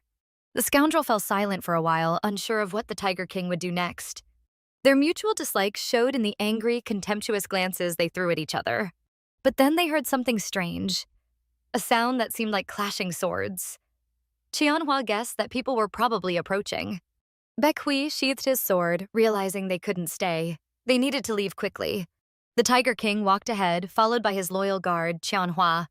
Pyo Tae-seok grew angry because his plan to spark a war with the Tiger Clan had failed, and he couldn't start it first. After that, they walked in silence, trying to calm down after the unpleasant situation. Baek Hwi noticed that his aide had some important information for him, but didn't know how to begin. Finally, she gathered her courage and was about to tell him something, but he replied that she could do it later. Hwa didn't want to wait. She was sure the king should hear this information right away. Baek Hwi stopped, showing that he was listening carefully to his aide. The princess was sitting in the winter garden in her favorite spot. She had neither the desire nor the strength for tiring walks around the entire castle grounds. Holding a plant in her hands, she realized it was hard to breathe. The princess had never hoped to meet her perfect partner and live happily ever after. But marrying a barbarian who was more like her father, that was something she didn't want at all. When she visited the Tiger King, she really liked his care and attention. Besides, he was handsome and still just a young man. At first, it seemed to her that he behaved rudely and disdainfully toward her, but that first impression turned out to be wrong. She dreamed of a man who would at least like her, even if just a little, for real. Hwa arrived to escort the princess. The girl felt upset because she thought her fiancé had already arrived at the castle. Hwa confirmed her guess, but said they were ordered to bring the princess quietly because there were many spies around. Although it was hard for the princess, she understood everything and had long since accepted what was happening around her. Hwa looked at the princess and said she didn't look like someone ready to meet anyone. Suddenly, the princess decided to go somewhere. Her maid quickly supported her and asked where she was going. Hwa calmly stood nearby, understanding that the princess had nowhere to run. The maid still tried to stop the princess, saying she shouldn't go anywhere because it was already very late and dangerous. Lee Eunwoo tried to calm her down, assuring her that everything would be fine. She would just step away for a short while with her guard. Jumyoung felt she had done everything she could, so she let the princess go together with Hwa. The maid couldn't understand how the princess could trust that guard more than her, who had served the princess since childhood. This wasn't the first time they were meeting, but why was the princess so worried? Just a minute ago, she had felt so down, and now imagine that. She was in a lifted mood. What should she say first? Maybe complain about his rare visits, or ask if he had forgotten she had a fiancé? But as they were just walking, Lee Eunwoo suddenly saw Baek Hwi ahead, as if he had been waiting for them. Could it be that Hwa knew about his visit and didn't warn the princess? Could it be that he hadn't forgotten about her and, keeping his promise, still cared about her safety, even when they were trying to marry her off to the barbarian? Before this, she had so many questions for him, but when she saw him, she couldn't ask even one. Because of his presence, Lee Eunwoo felt confused, just standing there in front of him, looking into his eyes. Although the princess didn't want to admit it, she was very happy about this meeting. So all her previous complaints about him no longer mattered and had lost any significance. Why did she take so long to come? In that time, he'd even managed to grow a mustache and shave it off again while waiting for her. The princess was very pleased that this wonderful young man had been waiting for her and eagerly anticipated their meeting. The look on her face seemed to suggest that she had decided to become his wife. After everything she had told him, had he really not changed his desire to marry her? She didn't even look the same as before, no longer clever and downcast. But all that didn't matter anymore. It seemed like this conversation would take some time. So they decided to sit more comfortably and discuss everything that interested them. The Tiger King and the princess sat in a cozy spot by the lake. It seemed both of them felt at ease, and everything encouraged an open conversation. The lake next to the house's porch brought calm and created a peaceful atmosphere.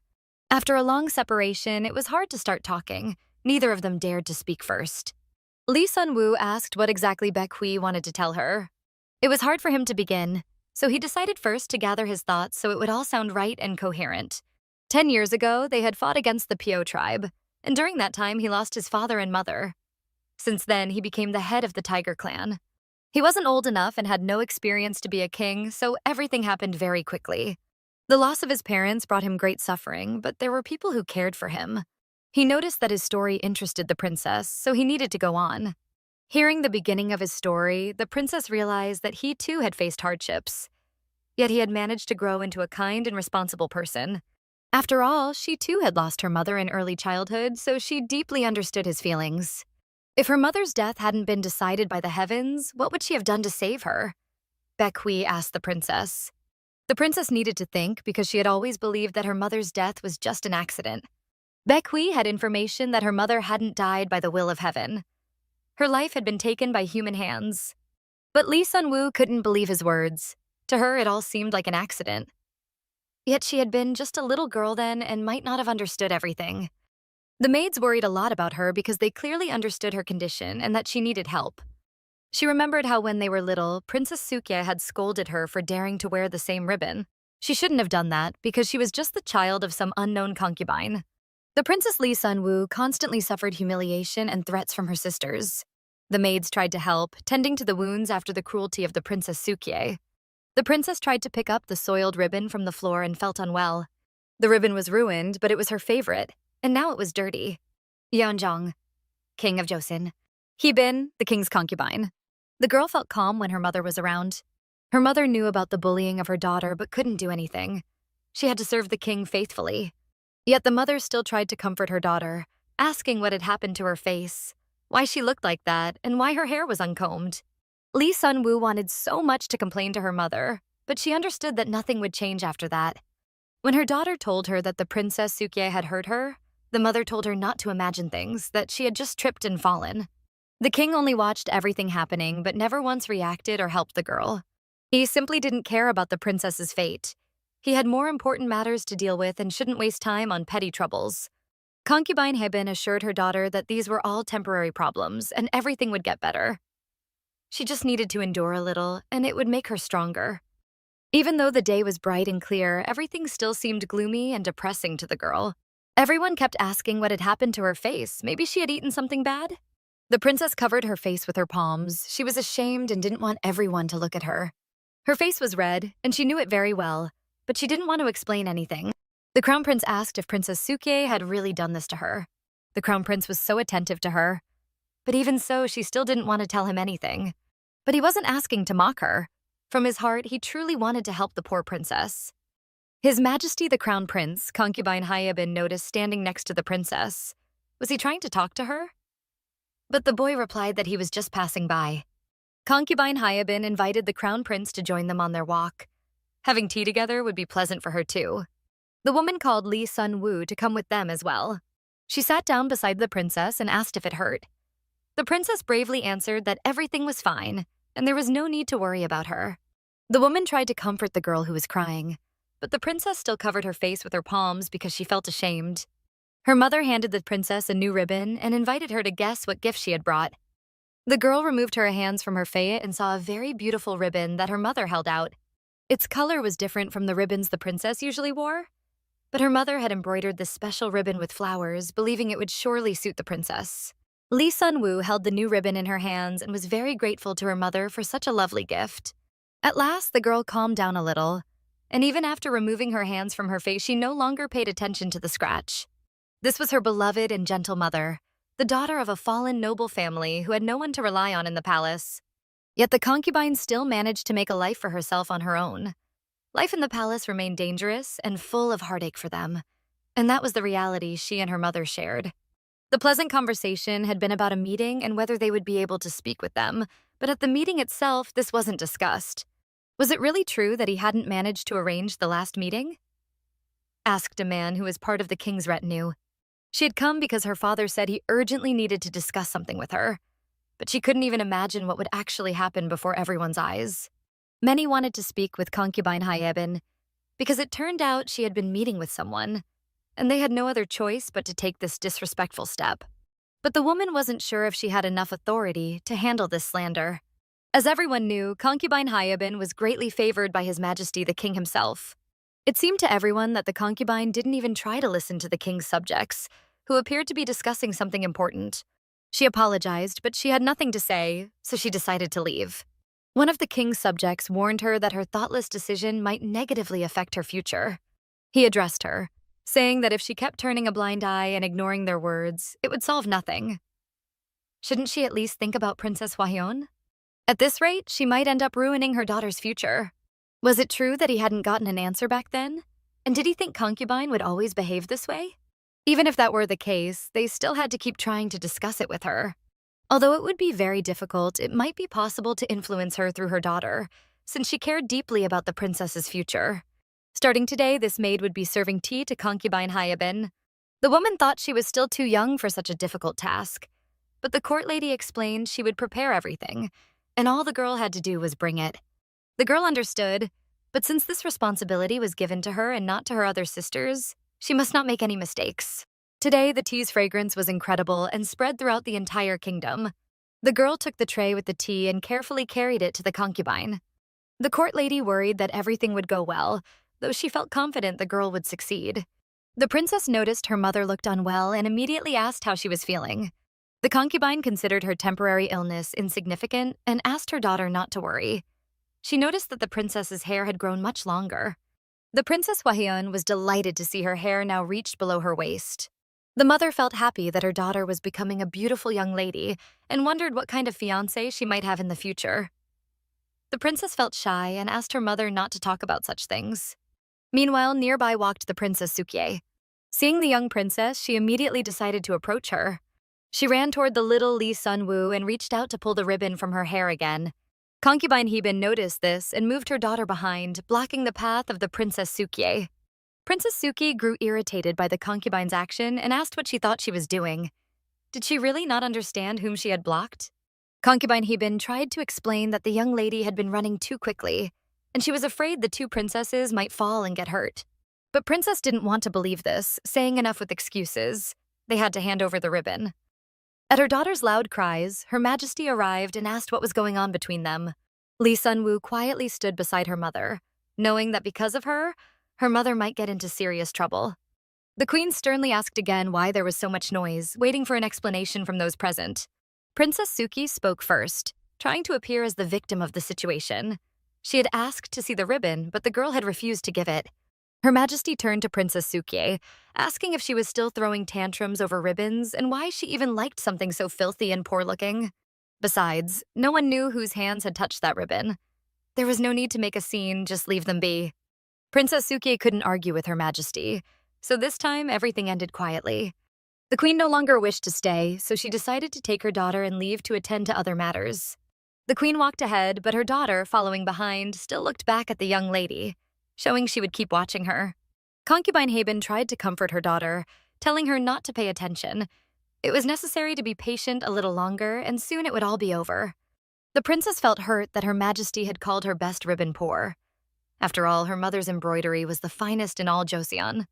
The mother was surprised that what upset her daughter most was simply that the queen had called her ribbon filthy and poor. She tried to explain that these were only words meant to insult her, so she shouldn't pay attention. They had no real value.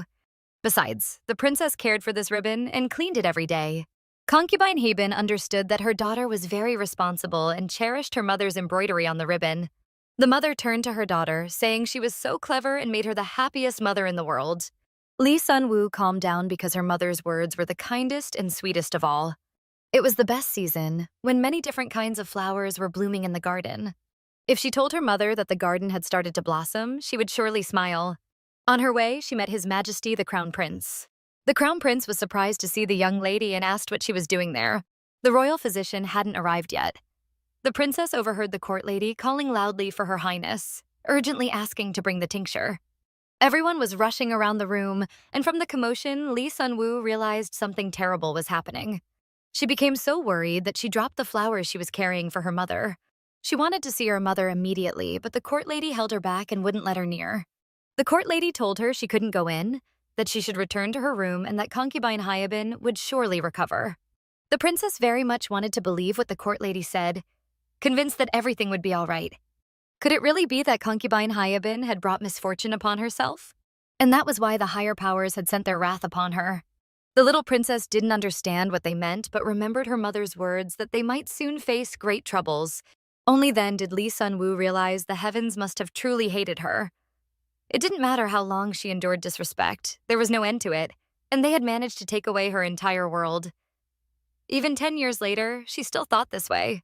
Could it be that Baek Hwi wanted to tell the princess that someone had killed her mother? Perhaps he even knew who had done it and whether that person had been punished for the murder.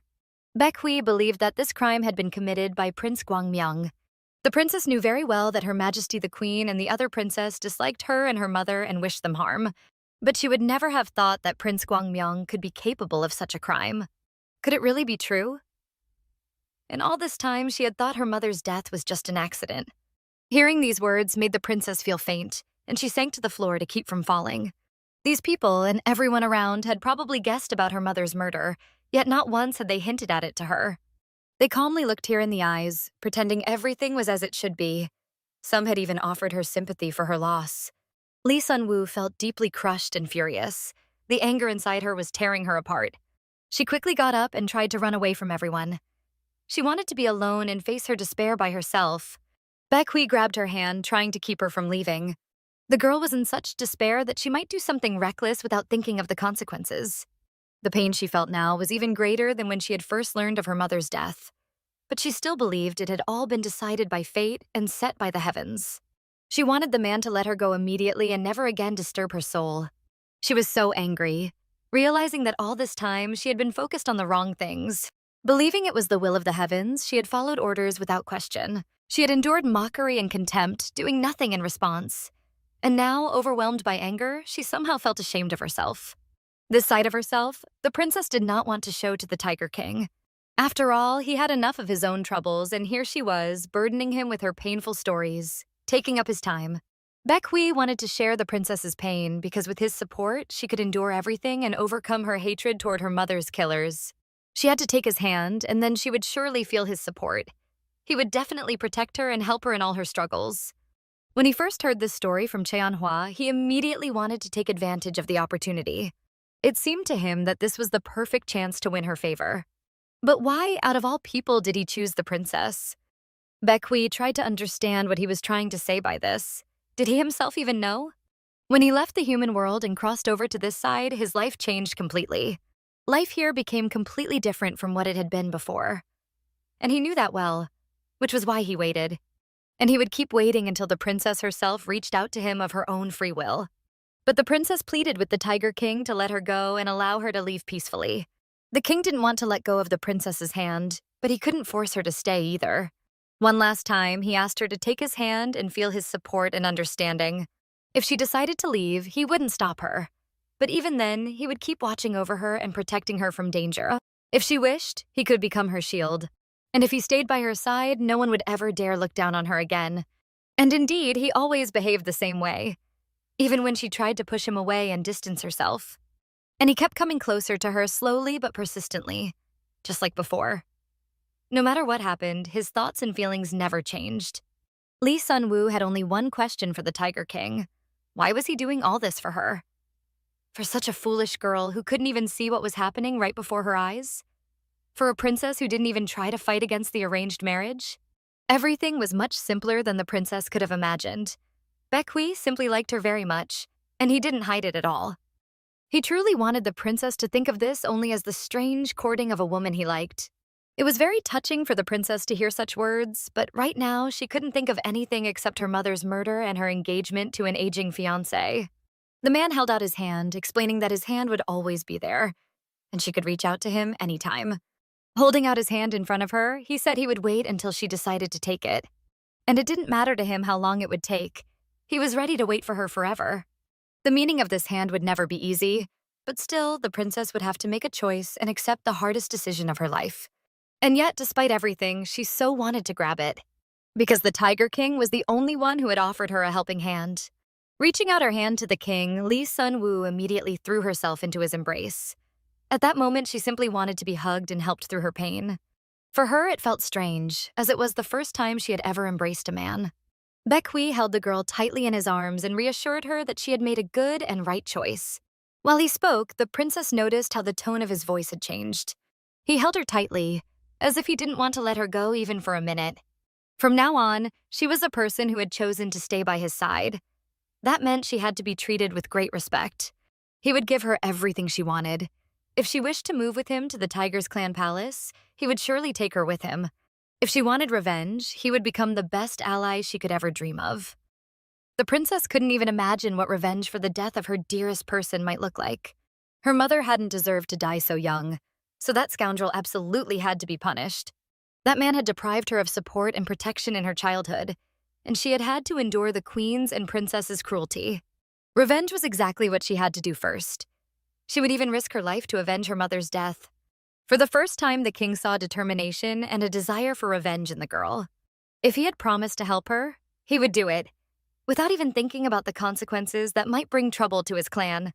Looking into her eyes, he felt his worries might have been in vain. An uncut precious gem, once carefully polished, could become a great treasure. Her big eyes were like real gemstones. The strength she had kept hidden until now had probably come from her inner resilience and stubbornness. Baek Hwi thought that all he needed to do was to give her a solid foundation. And it would definitely happen if she truly desired it. Then those eyes would shine on their own again. In the kingdom of the tigers, as always, it was peaceful. Everyone was busy with their own affairs. The maids were preparing to serve dinner, and Gongpil watched the king and the princess from afar. The assistant was happy for the king, but still warned him that great trouble might await, so they had to be careful. He noticed that before, the king had looked troubled, but now it seemed he was in a wonderful mood. Was it really the princess who had affected him like that? And how had she managed it? After all, he had never seen the king behave like this before. Lee Eunwoo was sitting very close to the Tiger King, something she had never allowed herself to do before. But the assistant wondered why they were so close to each other right now. After all, that was against the laws of the Tiger Clan. Baek Hwi suggested to the princess that she move a little farther away from him and told the assistant to be careful with his words and actions from that moment on. The princess would officially be the wife of the clan leader and his beloved. But the assistant remembered that the king had said the princess already had a fiancé, so he wanted to know what all this meant. A request to treat the princess with respect and address her in the status of his official fiancé. The princess had already gotten angry once and left, and now she was again causing trouble for His Majesty. Gongpil tried to quietly ask the princess if perhaps the king had threatened her, but the princess jokingly replied that the king had said he'd kill her if she didn't become his partner. And to herself, she wondered if Gongpil had lost his mind. Did she really look like the kind of girl who would agree a second time to marriage under threats? The king and the princess liked each other, and they felt comfortable being close. Her consent to take his hand was equal to a promise to become his partner. He hoped the princess understood this and acted by her own will. As expected, she would stay with him as his beloved woman. But for her, it really wasn't something worth worrying about. They weren't just talking about a marriage of a girl from a wealthy family. This was a dynastic union that represented another country. The princess had to decide if she truly wanted to go with him. As for everything else, he would take care of it himself. Lee Eunwoo had no idea what Baek Hwi was planning to do, so she cautiously asked him about it. For Baek Hwi, it was more important first to decide where Princess Lee Eunwoo would live. If she wished, he would gladly give her his estate. The assistant immediately objected, explaining that the rightful owner should stay in the estate. And during the ancient purification ritual, it was customary to remain in a separate room. Baek Hwi grew truly angry, grabbing the assistant by the head and asking him if he could just sit quietly and not interfere in their conversation. But the princess couldn't move right away. What remained in the shadows shouldn't attract attention, so she would stay in her castle. Did the princess really have to do that? Maybe she would still change her mind. This wouldn't end with her simple disappearance. If she vanished, they would only be happier. After the princess explained her thoughts, it felt a little calmer. She really didn't want to create a situation that would play into their hands. The more they ignored and humiliated her, the stronger her resistance would become. So she had to stay there and not let them get what they wanted. Her revenge would be slow, but what mattered was to succeed and punish her mother's killer. And if that was what they really wanted, for example, the protection of Joseon, it was interesting that the Tiger King and the princess thought of it at the same time, and their thoughts matched. The princess was surprised how he managed to read her thoughts, but Baek Hwi said it was thanks to his beastly intuition, which was stronger than any thoughts. There was someone who brought him information without even realizing it. If she kept silent, pretending to be unnoticed, she would keep speaking about herself as if she knew everything in the world. Just by looking at a trace, he could make his guesses. After all, he believed they weren't aiming for something very small. Baek Hwi agreed because he knew well that such people always wanted the same thing. Those who desired things that didn't belong to them had to get along very well with each other, even though it looked rather strange. The princess immediately declared that she urgently needed to meet with the crown prince. His position was to stay under the pressure of forces supporting the queen. So she absolutely had to speak with the crown prince and discuss some important matters. Baek Hwi agreed with the princess, saying let it be as she wished. Hadn't he told her he would give her anything she wanted? In his words and actions, she should never doubt him, because he was used to keeping his promises. But still, she wasn't planning to stay in her castle forever. Baek Hwi asked the princess. Lee Eunwoo set off on her journey, knowing the road would be long. Hwa, as always, accompanied her, for her duty was to protect the princess from any danger that might arise. Hwa thought the princess would lose heart as soon as she learned the truth about her past. She had grown up in the castle like a flower, knowing nothing of the outside world. If someone stepped on her, she could break right away.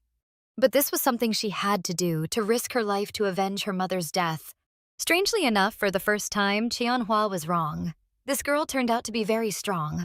She was such a strong princess that she could keep going despite her sorrow. At first, conversations between Lee Eunwoo and Hwa didn't go smoothly, so they never spoke openly. The princess had heard from the Tiger King that all the information about her mother had come from Hwa, who had also protected the one who told her that. Of course, the guard had acted under orders, but if it weren't for her, the princess would still be living with resentment toward the heavens. Lee Eunwoo felt it was her duty to thank this brave girl who had opened her eyes to the truth. The princess tried to talk to Hwa, but the girl was quiet, answering directly and trying not to say anything unnecessary. Communication between the women felt a little uncomfortable. The conversation didn't flow easily. There was something else that interested the princess. There was one thing she had to do in Seonbukdong. Hwa couldn't even imagine what the princess was planning or what business she had in Seonbukdong. This time, it seemed they reached the princess's castle very quickly. The court lady and maid once again met the princess at the threshold of the castle. As soon as the princess crossed the threshold, she noticed that everyone looked at her gloomily. Not like before. They expected an explanation from the princess about where she had disappeared to this time, and why she had vanished without warning. Lee Eunwoo told them that she had something to say, so they should follow her inside. She had called them here to announce her important decision. When the princess said she had no intention of marrying the barbarian, the women were deeply surprised, unable to understand what she was planning to do and why she had made such a choice. Recently, she had encountered a race that was completely different from human nature. The maid couldn't believe it. She thought such a thing couldn't possibly have happened. Jim Young, who had also accidentally seen a large tiger near the castle. The princess was speaking about that very incident when she met the wounded tiger in her garden. That encounter had completely changed her life and her view of the world she had never truly seen before. And from now on, she would soon become the ruler of the Tiger Clan. The maids couldn't believe the princess's words and hoped she was just joking. For them, it seemed like a new way for her to avoid reality. The maid thought the princess had lost her senses. Had she really suffered so much to invent such strange stories? But the princess knew they might react this way, so she took it calmly. Since ancient times, Joseon had coexisted with many races, especially closely with the Tiger Clan. So for the people who lived in their clan, it was not unusual to see a great tiger near their homes. They had heard her words correctly, indeed about the Tiger Clan, but they still couldn't understand what it meant. They could look for themselves and see the truth. Mount Inwang. The elders of the Tiger King were surprised why he had summoned them so early in the morning. What could it mean? Could it be that the princess they were about to discuss had no fiancé? Was that why the king had said he had made a marriage contract with her? As far as they knew, he was perfect in many ways. But surely he didn't mean that he had chosen his own destiny despite all the difficulties it would bring. Young Ho, one of the 3 elders and Baek Hwi's teacher. To claim a woman who already had a fiancé in such a way, only a scoundrel could do that. The teacher directly stated that he didn't support Baek Hwi's decision, as he considered it hasty and reckless. The king thought they were very lucky if such a scoundrel was their lord. In any case, they would still have to hurry with the wedding preparations. But surely they should first prepare for the purification ritual, since it was more important than the wedding. Only after signing the marriage contract would the 100-day purification ritual begin. But the king disagreed with what the elders meant by that. Who had made such a decision? The king asked, though he knew well that this custom was very old. His teacher had told him many times about it, but the Lord had never paid much attention to it. At just 15 years old, Baek Hwi never thought he needed to concern himself with women. What mattered was doing everything for the sake of the Tiger Clan. His teacher explained that what he really needed to focus on first was society, military strategy, and defensive tactics. On top of that, he had to learn clan and intertribal laws, not relationships with women. It wasn't without reason they always said, "You have to study in full measure." That meant 100 days had to pass, not from the first meeting, but only after an agreement was sealed. Baek Hwi thought it was all nonsense. He believed they had the power to change the laws, though the elders insisted with one voice that it was impossible. The man hated it, furious with the elders. To him, they were like a nest of demons, and one day he swore he'd dissolve their council. Meanwhile, in the princess's kingdom, she too had no time to dwell on sorrow. Her life was anything but easy. As they often said in her land, better to see something once than hear about it 100 times. Seeing her with their own eyes, people were instantly convinced. That's why Cheonhwa decided to demonstrate everything openly, so no more questions would remain. It only took a few seconds to prepare. Geumyoung and Lady Moon carefully watched the guard. They kept staring, but nothing happened. Doubt crept in. Was such a thing even possible? Then, suddenly, they noticed her hand shifting into the massive paw of a tiger, sharp claws extending outward. Witnessing it firsthand, Geumyoung was terrified. She even thought about running out of the antechamber. Cheonhwa feared that if she transformed completely, everyone might faint from the sheer shock. Geumyoung knew their innocent princess could easily be deceived, but not her. No one would trick her. Grabbing the girl's paw, she tried to uncover and figure out the trick within minutes. Holding the huge tiger paw in her hands, the girl kept touching it, unable to believe it could be real. She twisted the paw back and forth, trying to pull it off the guard's arm, but nothing worked. While holding the paw, Geumyoung accidentally scratched herself on a claw. Blood welled up immediately. Cheonhwa suggested, "If I take a bite from it, maybe then you'll believe it's real." "There's nothing strange about this. I belong to the Tiger Clan." Just as the guard had said, Geumyoung fainted from fright. Lady Moon tried to revive her, but the girl herself was shaken to the core. Eunwoo thought, why does everything always have to happen so unexpectedly? Couldn't they have just believed instead of demanding proof with their own eyes? Lady Moon asked Her Highness if she truly meant to cancel her marriage, since she had decided to become the wife of the Tiger Clan. They had understood correctly. That's exactly why she came to make the announcement. Soon, the Tiger King would arrive and take her to his kingdom. Now woman realized why the princess had been so quiet all this time. Her Highness wanted to apologize for not speaking sooner, but from now on, she wouldn't hesitate. The princess had no intention of sitting still and waiting for fate to decide. She would fight for her happiness, but quietly, without drawing too much attention. Lady Moon completely understood her, though she guessed what the queen would do once she learned of the princess's intentions. The princess told her that once Geumyoung regained consciousness, there was still one matter left to settle.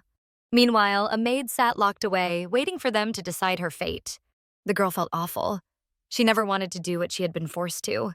She knew a brutal punishment awaited her for the deed that led to the concubine Haebin's death. At last, Eunwoo, with her maids, and Cheonhwa came to question the maid, demanding to know what had happened and how concubine Haebin had died. They wanted the full truth, every detail. Every word mattered. It could even lessen her punishment. The maid knew forgiveness was impossible, but she still wanted to confess. Keeping the secret for so long had been torment. Ashamed, she fell to her knees before the princess, crying out that she had committed an unforgivable sin. Eunwoo wanted only two things: to know what had been done to her mother, and the name of the person who ordered it. The maid admitted she had only followed orders. She was told to serve the concubine her favorite herbal tea, but she hadn't known the tea was poisoned. She swore on her own health that she truly didn't know.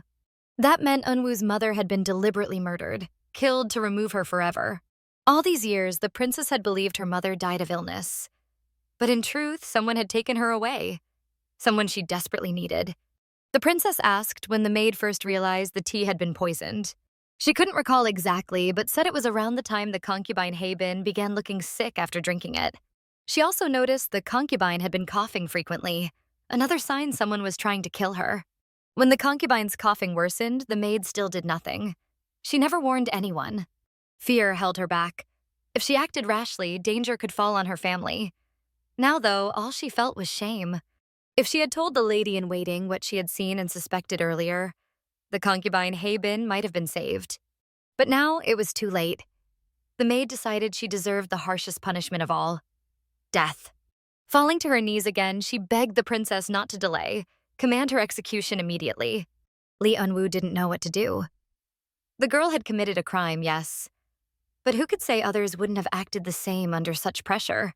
Was it possible someone else had known about this meeting? The girl was young, too young for surveillance to have been set on her.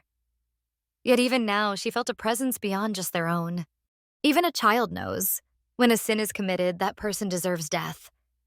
It meant her time had come, and that's exactly how she would die. The girl was terrified, but she understood everything, and she'd been ready for death for a long time.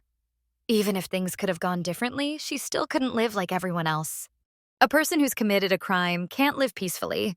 That's what the princess decided, so the judgment was fair.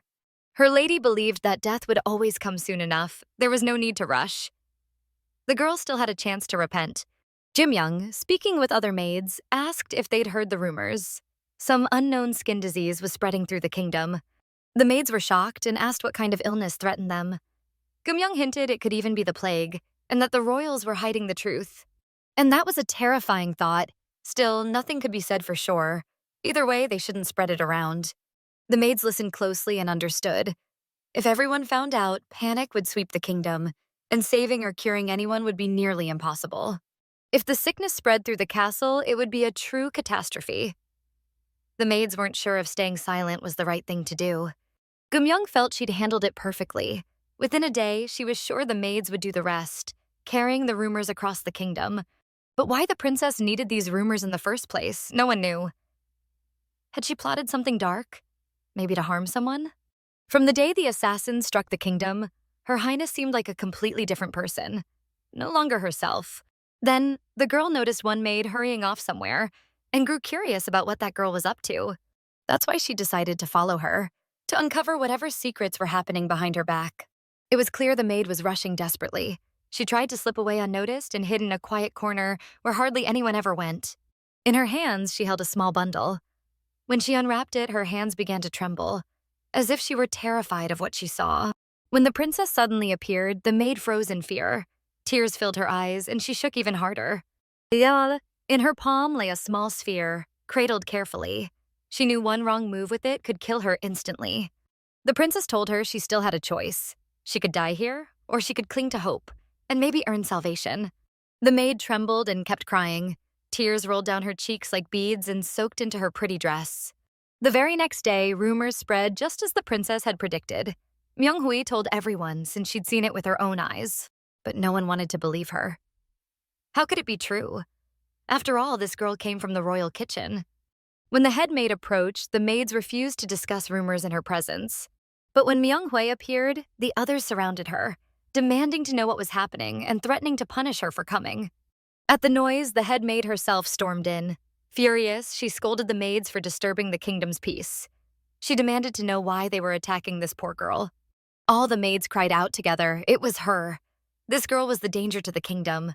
She needed to be cast out immediately.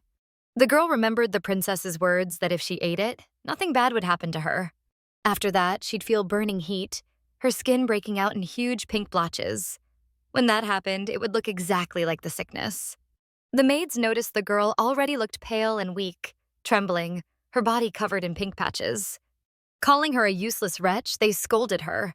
If she'd noticed such marks, she should have stayed in her own quarters. Did she really want to infect everyone else? The maid begged forgiveness, saying she didn't know what to do. That's why she came seeking help. Panic spread fast. If the disease was truly inside the kingdom and kept spreading, they'd never escape punishment. The maids didn't know what to do, so they asked the head maid if they should call a physician. But woman ordered her locked in a separate room first, hidden quickly. They were to drop everything and air out the chambers, and they had to bring plenty of salt to scatter wherever the girl had been. The girl was seized and dragged to a secluded room, isolated from everyone else so the disease couldn't spread. Questions swirled. Was it true what the kingdom whispered? Was this really a skin disease? And what if it spread further? This girl could be contagious, a danger to them all. Looking at her, The maid saw blotches covering her body, as if more were appearing right before their eyes. She didn't understand what was happening, but she accepted it as punishment for her sins. Maybe it was the best thing that could have happened to her. Still, she wept. It hurt so much. Panic consumed the kingdom. The streets were nearly empty as everyone feared the unknown, terrifying illness. The princess lay in her chambers, lost in countless thoughts.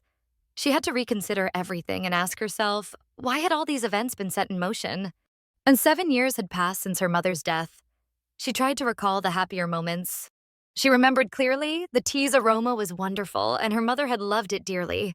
That carefully dried flower had been meant for one thing only, a great crime, the murder of her mother.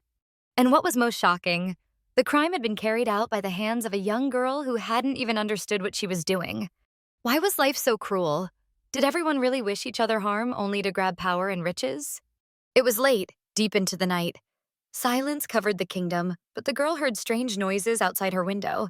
In the middle of the night, without warning, was this how he liked to appear, whenever he pleased, never caring what others thought? When Baek Hwi stepped into her room, he asked softly if she was awake and apologized for showing up so late. The princess asked why he'd come, but the man insisted. There were still things unsettled between them. Or maybe he'd misunderstood something. The princess didn't even know what he meant or what kind of questions he wanted to resolve in the middle of the night. He was interested in how they would interact from now on, where they would stay, how they would spend time together, and many other small matters. She was surprised. Had he really gone through all that hardship just to reach her, only to bring up such trivial matters that held no real importance? Could it really be so important for him to meet her regularly? But Baek Hwi noticed that the girl was lost in thought, so he asked her what was on her mind. One day, she would be bound to him by the chains of marriage. That would be the moment to start building something and making decisions together. For some reason, Baek Hwi was in a great rush to get engaged. Did he think that someone else might take the princess away, or that she might change her mind and refuse to marry him? Right now, what he dreamed of most was to spend the entire day with the princess, enjoying each other's company, caring about nothing else. But today it was time for him to return. So he promised that he would definitely visit her again, and that it would be just like today. Eunwoo was puzzled. Why like today? After all, nothing special had happened, and this visit could hardly be called memorable. She noticed his hand, and for some reason, this time it seemed a little frightening to her. The princess wasn't even listening to what the Tiger King was saying. She was staring at his hands, while her thoughts drifted elsewhere. Baek Hwi tried to understand what was wrong with her, why she wouldn't tell him anything, why she didn't ask him for help. The Tiger King addressed the princess and asked why she was paying no attention to him at all, why her thoughts were once again far away. Eunwoo wondered if this wasn't a problem, that he came to her every single day like this. The path wasn't easy, and it was dangerous for him to appear in the kingdom. But for the Tiger King, it was nothing difficult, and he had nothing to fear, for he always appeared in her room completely unnoticed. The man wanted to take the princess's hand, but noticed that she was trembling and tried to pull it away. Did she still fear him, unable to trust him fully? With his touch, he wanted to show her that she had nothing to fear, for he was ready to do anything for her, even if it meant facing death. Baek Hwi longed to hold her hand forever, for he had never felt this way before, and he did not want to let go. But then the princess noticed his hand beginning to change, so she quickly pulled hers away. His hand started to transform into a tiger's paw, which meant it was time for him to return. Perhaps the princess was too tired, and it would be better for her to sleep early. Baek Hwi left, leaving the girl alone, but promised that he would definitely return tomorrow so she could wait for him at the same time. The door closed behind him, and he vanished quickly from the kingdom. Lee Eunwoo thought about how lonely she felt without him, and that she was making the right choice by marrying him. At first, Baek Hwi was satisfied, thinking that he had done the right thing by appearing unexpectedly in the princess's kingdom. But later, after giving it more thought, he considered himself a true fool. Why had he acted so impulsively when he could have frightened the girl? He realized he needed to learn patience, for he himself had promised not to pressure her. He had no time to idle.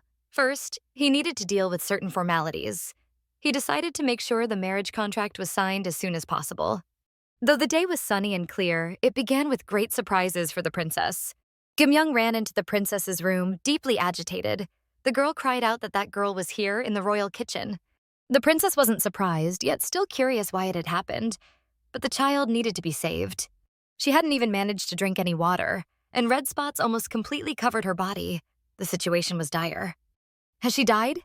asked the head maid, her expression serious, though not surprised. She ordered the maid to immediately hire and bring the right person, the one who could get rid of the girl's body. The maid had no choice but to obey and promised she would do everything as required.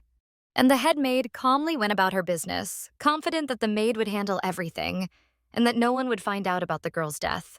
The maid hired a young man who agreed to carry the body beyond the borders of the kingdom and dispose of it deep in the forest. As he made his way to the forest, someone was watching him. The whole time he was under observation. The girl's body was placed on a cart and covered with a large sheet, but the top of her head still peeked out.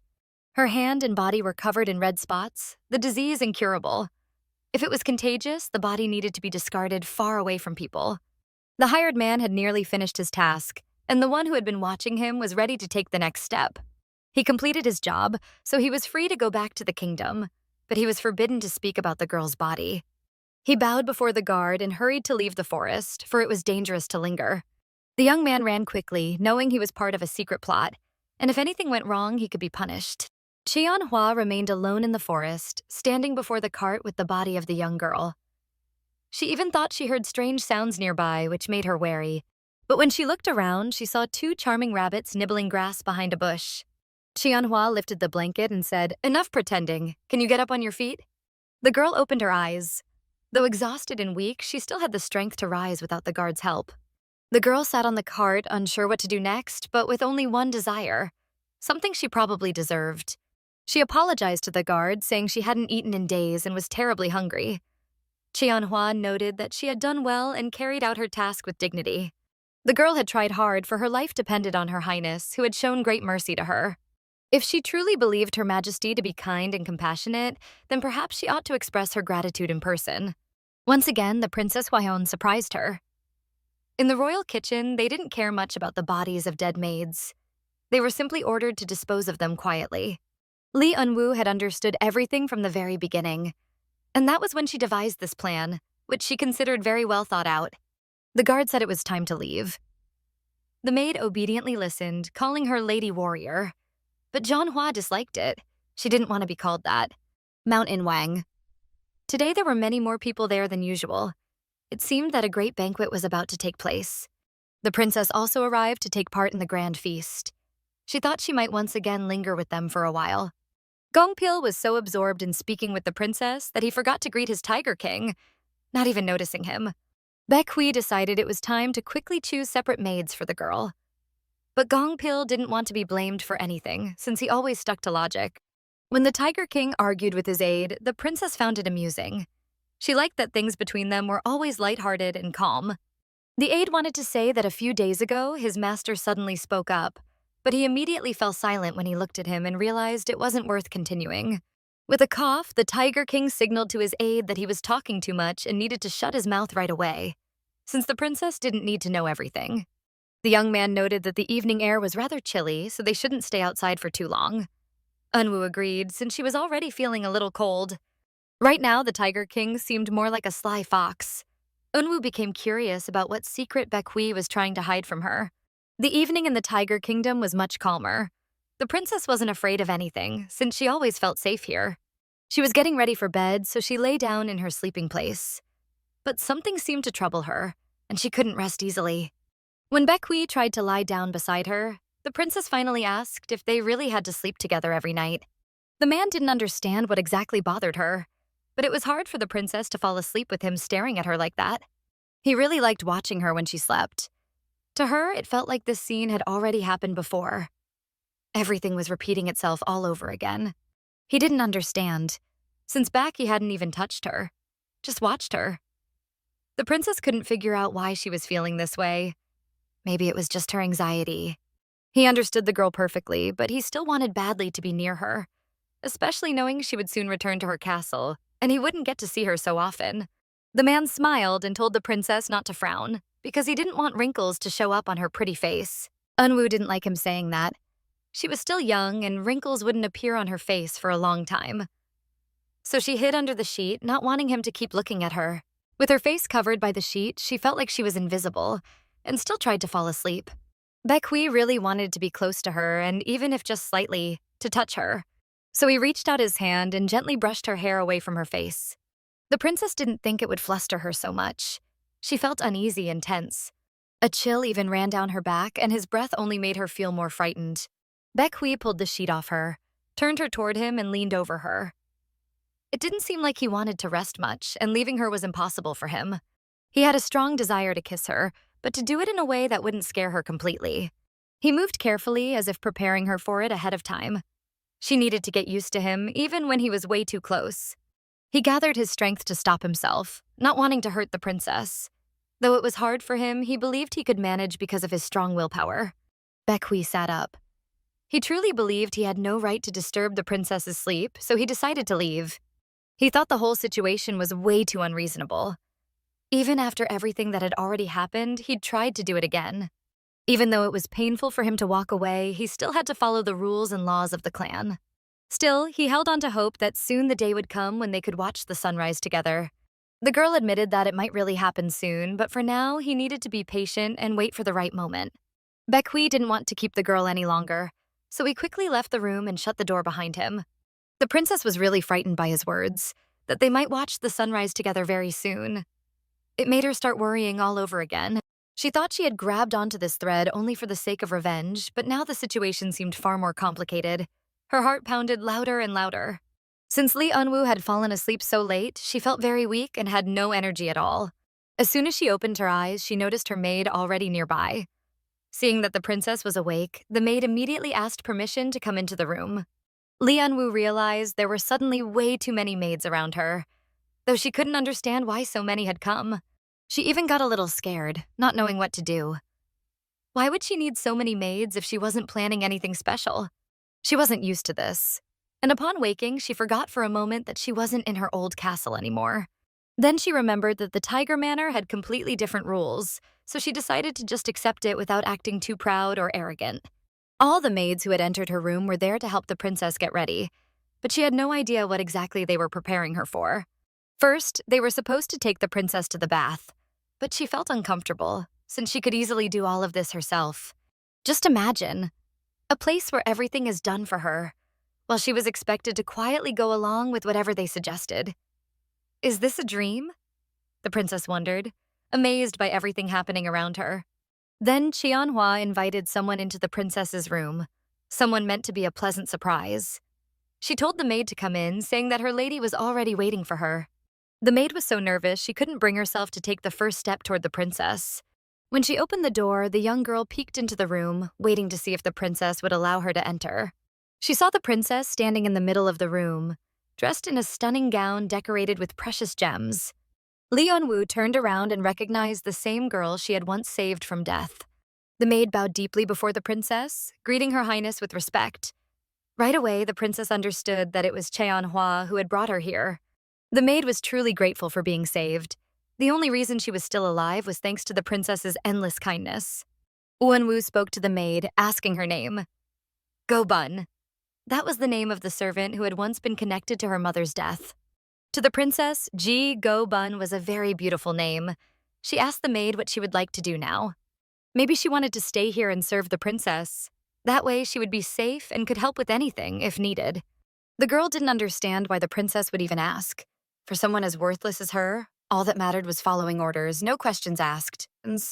Holding her hand, the princess told her to serve faithfully because she trusted her completely. The maid was so overjoyed that she started crying. It was an honor to stay by the princess's side and be useful to her in every way. With great happiness, she swore she would serve the princess with loyalty and truth, carrying out every command of her highness. The princess was pleased, knowing she would have a maid to serve her once she moved to the Tiger Empire. Baek Hwi entered the princess's room, apologizing for interrupting, but if her preparations were complete, he was ready to escort her. He reached out his hand to the princess, showing that he would stay by her side, someone she could rely on if she felt uneasy. The Tiger King and this princess looked stunning together. It was the most beautiful sight the Empire had seen in a long time. The maid didn't want to disturb them, so she asked for permission to leave them alone. Baek Hwi noticed the unfamiliar girl and asked the princess if she might also be one of her tasks. And indeed, that was the case. The princess was both surprised and grateful that the Tiger King had allowed the maid to stay by her side. There was no need to thank him. He was ready to do whatever it took to make the princess happy, because that was what mattered most to him. Baek Hwi gazed at the princess. In that gown, she looked breathtaking, like a true queen of tigers. He spoke these words so calmly, and the princess grew curious about the reason behind these ceremonial outfits.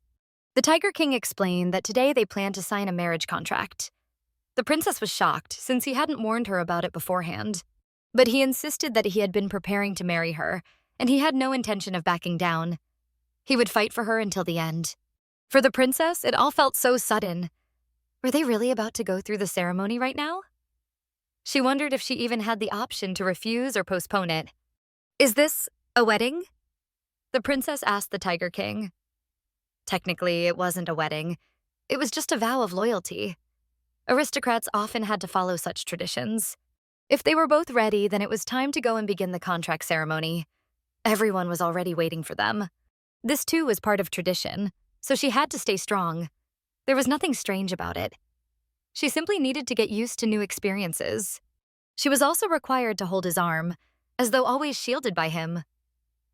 The princess thought these customs were odd, but agreed to follow them.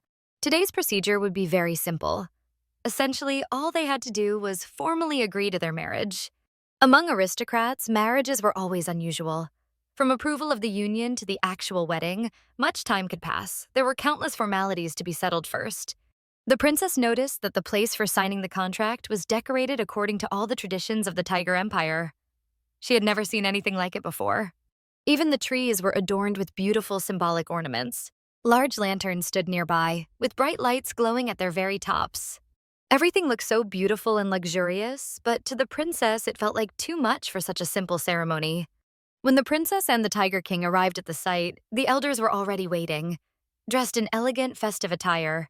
His name was Young-ho, and he warmly welcomed His Majesty and the princess to the marriage contract ceremony. The Tiger King greeted them but asked if everything was fully prepared. Neither of them had the time nor the patience to wait. They assured him that every detail was ready. The ceremony could begin right away, and they could proceed immediately. On the central throne, the princess noticed a huge book, opened wide, with different symbols drawn inside. This caught her interest. It reminded her of ancient writings, but she didn't understand why they were needed for the ceremony. Then the elders asked them to place their hands on this grand document, marking the start of the ceremony. The princess and the Tiger King placed their hands on the majestic book at the same time, waiting for instructions on what to do next. Leaning forward, they looked into each other's eyes. The ceremony was deeply important to both of them, for it was a step toward their great royal wedding. Lee Eunwoo wondered if she was doing everything right, but she had no other choice. Besides, she truly liked the Tiger King, and she wanted to be by his side. The elders warned them not to remove their hands until they were told to. Everything the elders did followed the writings of the ancient traditions of the Tiger Empire. Her Highness watched but couldn't understand what was happening. To her, it all felt strange. Such traditions had never existed in her family or her kingdom. During the ceremony, something seemed to change. The atmosphere shifted sharply, but the princess had no idea what caused it. Each elder had a role to play, so they spoke in turn, changing their tone and position as they moved around them. The process was taking too long, so the elders tried to speed things up to avoid dragging out the ceremony. The last to speak was Young-ho, who brought the ceremony to a close. His words were mysterious and difficult for the princess to understand. Once the elders finished all they had to say, real wonders began to unfold. Near the tree, everything started glowing, and symbols appeared in the light, the very same ones from the Great Book. The ground around them began to tremble, and the princess thought an earthquake had struck. Terrified, she still tried to keep her hand on the book, not wanting to disrupt the ceremony. It felt as though the earthquake would never end and only grow worse. Beneath their hands, the symbols they had covered began to shine, then lifted into the air and gathered around the great tree. These were real ancient writings, coming alive before their very eyes. Could it be that this was exactly how it had happened in ancient times when rulers bound themselves to their other halves? The ceremony followed every rule written in the ancient book.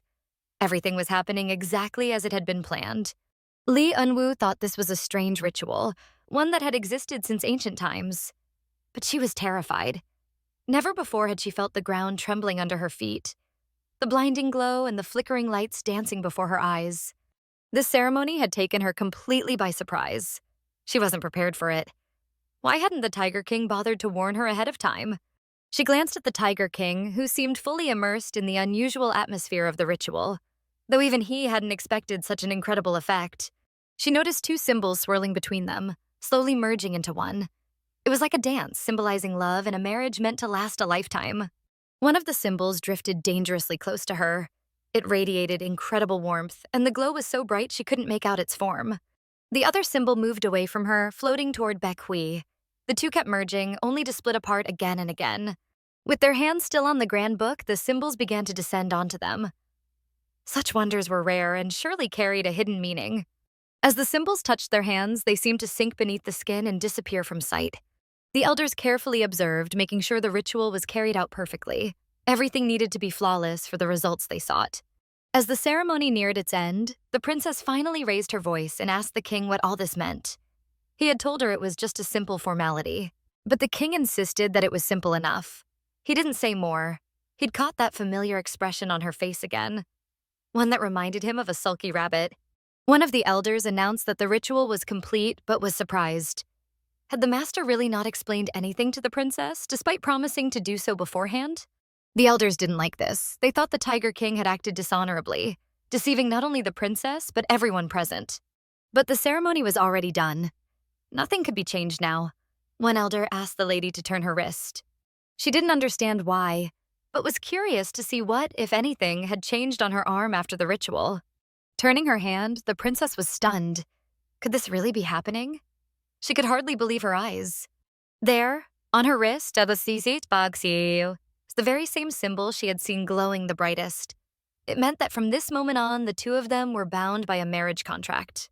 But beyond that, it also marked the beginning of the 100-day cleansing ritual, which was to start immediately. Another ritual? The princess thought. Why was she always the last to find out about these things? She wasn't ready for such drastic changes in her life. Since ancient times, the Tiger Clan, living alongside humans, had upheld an unbreakable law. If they failed to follow it, chaos and hostility would erupt across their clan. To live in harmony, they were required to learn each other's customs. Only then could they understand other beings, their way of life, and their traditions. For them, this ritual was essential, designed to achieve harmony of body and spirit. That was the purpose of the 100-day cleansing. Only after completing the ritual could an engagement or wedding be made official. But if this vow was broken, her very life would be at risk. She had to see it through and follow every rule. Eunwoo was shaken. She didn't understand it all, but the thought of losing her life terrified her. What did they mean exactly by breaking the ritual? One elder explained, during the 100 days, she was strictly forbidden from entering into any extramarital relations. Was that truly the most important part of this ritual? In her own kingdom, such acts were forbidden anyway, ritual or no ritual. She was expected to guard both body and mind, abstaining from all pleasures. Breaking this law would bring a terrible threat upon her, one that could destroy her. The Tiger King gripped her shoulder firmly, thanking the elders. He praised them for carrying out the law of the tigers so thoroughly. They spoke of purity, mind and body, pleasures denied, but it seemed his bride-to-be looked more than a little unsettled. The elders had done all that was required. From here, he would explain everything to the princess himself and make sure she followed every rule of the ritual. After the ceremony, the princess longed to calm down and collect her thoughts. Together with the Tiger King, she went to the lake where no one else was around. They could finally talk freely about everything she needed to know. Baek Hwi understood perfectly well that the girl was upset with him and still overwhelmed by the ceremony. He allowed her to start the conversation first. But she stayed silent too long. So he asked whether the mark on her wrist troubled her, and how she felt about her new status as his fiancé. To be honest, she actually liked the symbol. Baek Hwi knew that even if she hadn't, there was no way to erase it by force. There was only one way for it to vanish, when the two of them were officially wed, becoming husband and wife. The princess wondered, what if unforeseen circumstances prevented their plans from happening? What if her relatives forced her to marry a barbarian, leaving her no chance to refuse? What would happen to their contract then? She worried deeply that this man, who had supported her in so many ways, might end up suffering because of her. From the outside, it might look like she was exploiting his kindness to escape her problems. But if she still had questions, she shouldn't be afraid to ask. Baek Hwi would explain clearly. She asked what would happen if they failed to complete the marriage, since unpredictable things might stand in their way. In that case, the symbol would never disappear. It would remain with her for life. According to their ancestors, such a failure would bring great misfortune, ruining or even destroying one's life completely. But he admitted he wasn't certain. None of his ancestors had ever faced such a case in practice. Still, the princess wanted no part of such misfortune. She would never risk breaking the laws of the ritual. Even so, he needed to understand the barbarian problem was still unresolved. And besides, a marriage to her might not even bring him any advantage. She asked why he had been so eager to seal the contract so quickly. Baek Hwi saw that she was scared and full of questions. The reason he avoided details was simple. He didn't want her to panic or fall into despair. That's why he delayed the explanations. He didn't care if he'd be scolded later. All that mattered was keeping her close. From this point on, she had to keep in mind who she had bound herself to in this marriage contract and follow it faithfully. The mark on her hand would never let her forget. Every thought straying from the law would be felt there, sharp and painful. Baek Hwi held her hand gently, brushing his fingers across the magical symbol. She felt a soft tingling, warmth spreading through her body. When he kissed her hand, the sensation was overwhelming, something she had never felt before. It was pleasant yet still unfamiliar. Baek Hwi tried to calm her, assuring her that he would never let any harm come to her. She had no reason to worry. And if danger did arise, he himself could become a true herald of misfortune. That was why they had to walk this 100-day path together. Lee Eunwoo, tired from everything that had happened, understood that her life was about to change. She needed to be ready for whatever came next. Meanwhile, back at her castle, while she was still on Tiger Clan territory, events were unfolding that threatened her safety. She could never be left unguarded. Her protector always had to stay alert to anything that might harm the princess. That very night, trouble struck again. Manhwa caught a villain trying to sneak into the princess's chambers under the cover of darkness. Luckily, the princess wasn't there. To Manhwa, such men were nothing but filthy parasites. They had to be eliminated. For the right price, they'd do anything their superiors commanded. The Guardian had done her job perfectly, making it clear to these wretches they could never succeed in their mission or harm the princess. Once again, the worthless worms had failed. Useless, incompetent, and only bringing disaster down on themselves. Although they apologized for their failed attempt on the princess, Pyo Tae-seok still felt frustrated. His plan had been completely ruined. Despite their overwhelming numbers, Manhwa remained a huge obstacle for them. How could such a small group of idiots be so useless? Sooner or later, Baek Hwi would make them pay for their arrogance and overconfidence. In the end, his Mount Ingwan would belong to him. He would still try to destroy the Tiger Clan, who had never let him live in peace. All his men would crawl at his feet begging for mercy, but there would be none, because destruction was his top priority. One of Pyo Tae-seok's subordinates wanted to report something to his master, but hesitated, unsure if the information would even be useful. He wasn't entirely certain, but noticed something strange happening in the forest. The woman's actions were suspicious. She was helping someone besides the princess. The young man was surprised. Manhwa couldn't possibly be working both sides. The information had to be verified. Watching more closely, he realized it was their local maid, thought to have died from a mysterious illness after being expelled from the estate. He couldn't be completely sure, but he could guess she was alive. Her breathing was noticeable. Had they staged all this to get their person out of the kingdom? But what connection could a mere servant have to the aristocracy, or was there another reason entirely? The information was intriguing, so Pyo Tae-seok tried to think it through, but he didn't have enough details to draw the right conclusion. Princess Eunwoo had been a pawn for everyone in the kingdom, until the Tiger King appeared to protect her from all attacks. In the Joseon castle, the only place high-ranking officials could move freely was near Seongmukdan. If this maid was from royal kitchen, then Lee Eunwoo was definitely involved. Pyo Tae-seok made it his mission to uncover their true intentions. But it seemed their plans weren't going well. Every scheme either failed or someone got in their way, preventing things from going smoothly. Suddenly, the master appeared, demanding that his subordinates follow orders precisely and efficiently. He was dissatisfied, questioning whether this was all his people were capable of. Could they not handle a defenseless girl like the princess? He was tense and had previously warned that he didn't have much patience. There wasn't time to wait. Pyo Tae-seok felt guilty but didn't anticipate that the princess would have protectors who would become a major obstacle. But why target only Princess Hwahyun? Not everything could be solved by force. He needed to finally use his brain and draw the right conclusions. Instead of trying to force a tiger out of its den, he needed to devise a way to make it come out on its own. He had to remember who was protecting the princess, but the master himself said there was no point in trying to attack the crown prince. Though they tried to speak quietly, someone was still eavesdropping. Gwangmyeong thought him foolish. True, he had ordered them not to touch the prince, but there was no mention of his pawns. In that case, they wanted to leave the crown prince powerless, making him nervous and wary of unpleasant surprises. The master thought his plan was perfect, with no room for mistakes. He had to act quickly. They could lose everything without realizing it.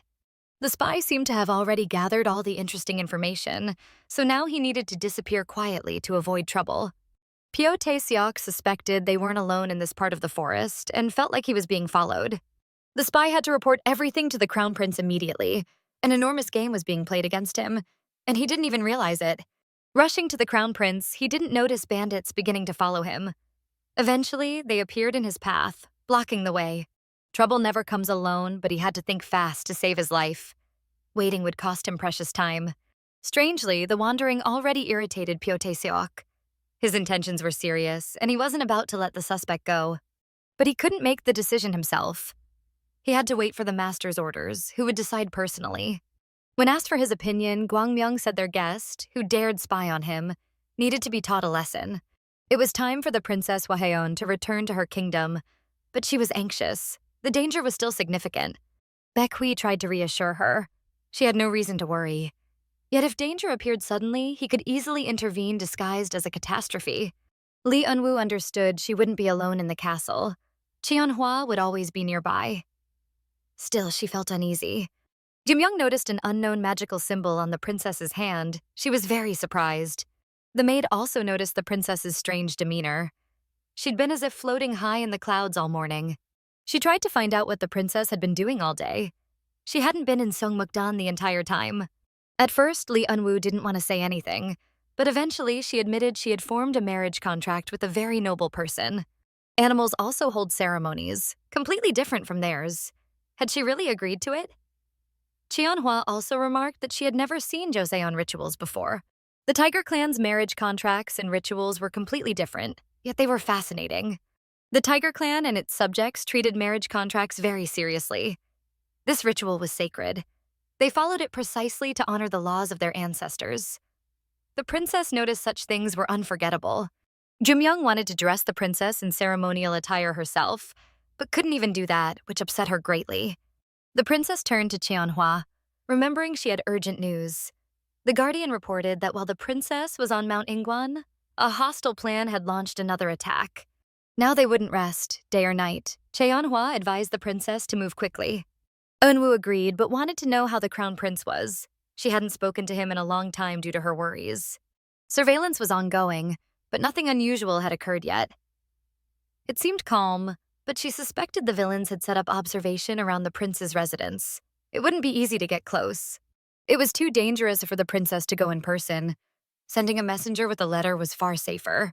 If she delivered the message, could she convince the crown prince of the current aristocracy's reality? Their conversations could also be overheard and letters intercepted along the way, so they needed to figure out how to prevent that. Eunwoo was in a state that required constant supervision to ensure she didn't get into trouble. Cheonhwa thought such matters shouldn't be put on paper. It was much safer to arrange a personal meeting with him.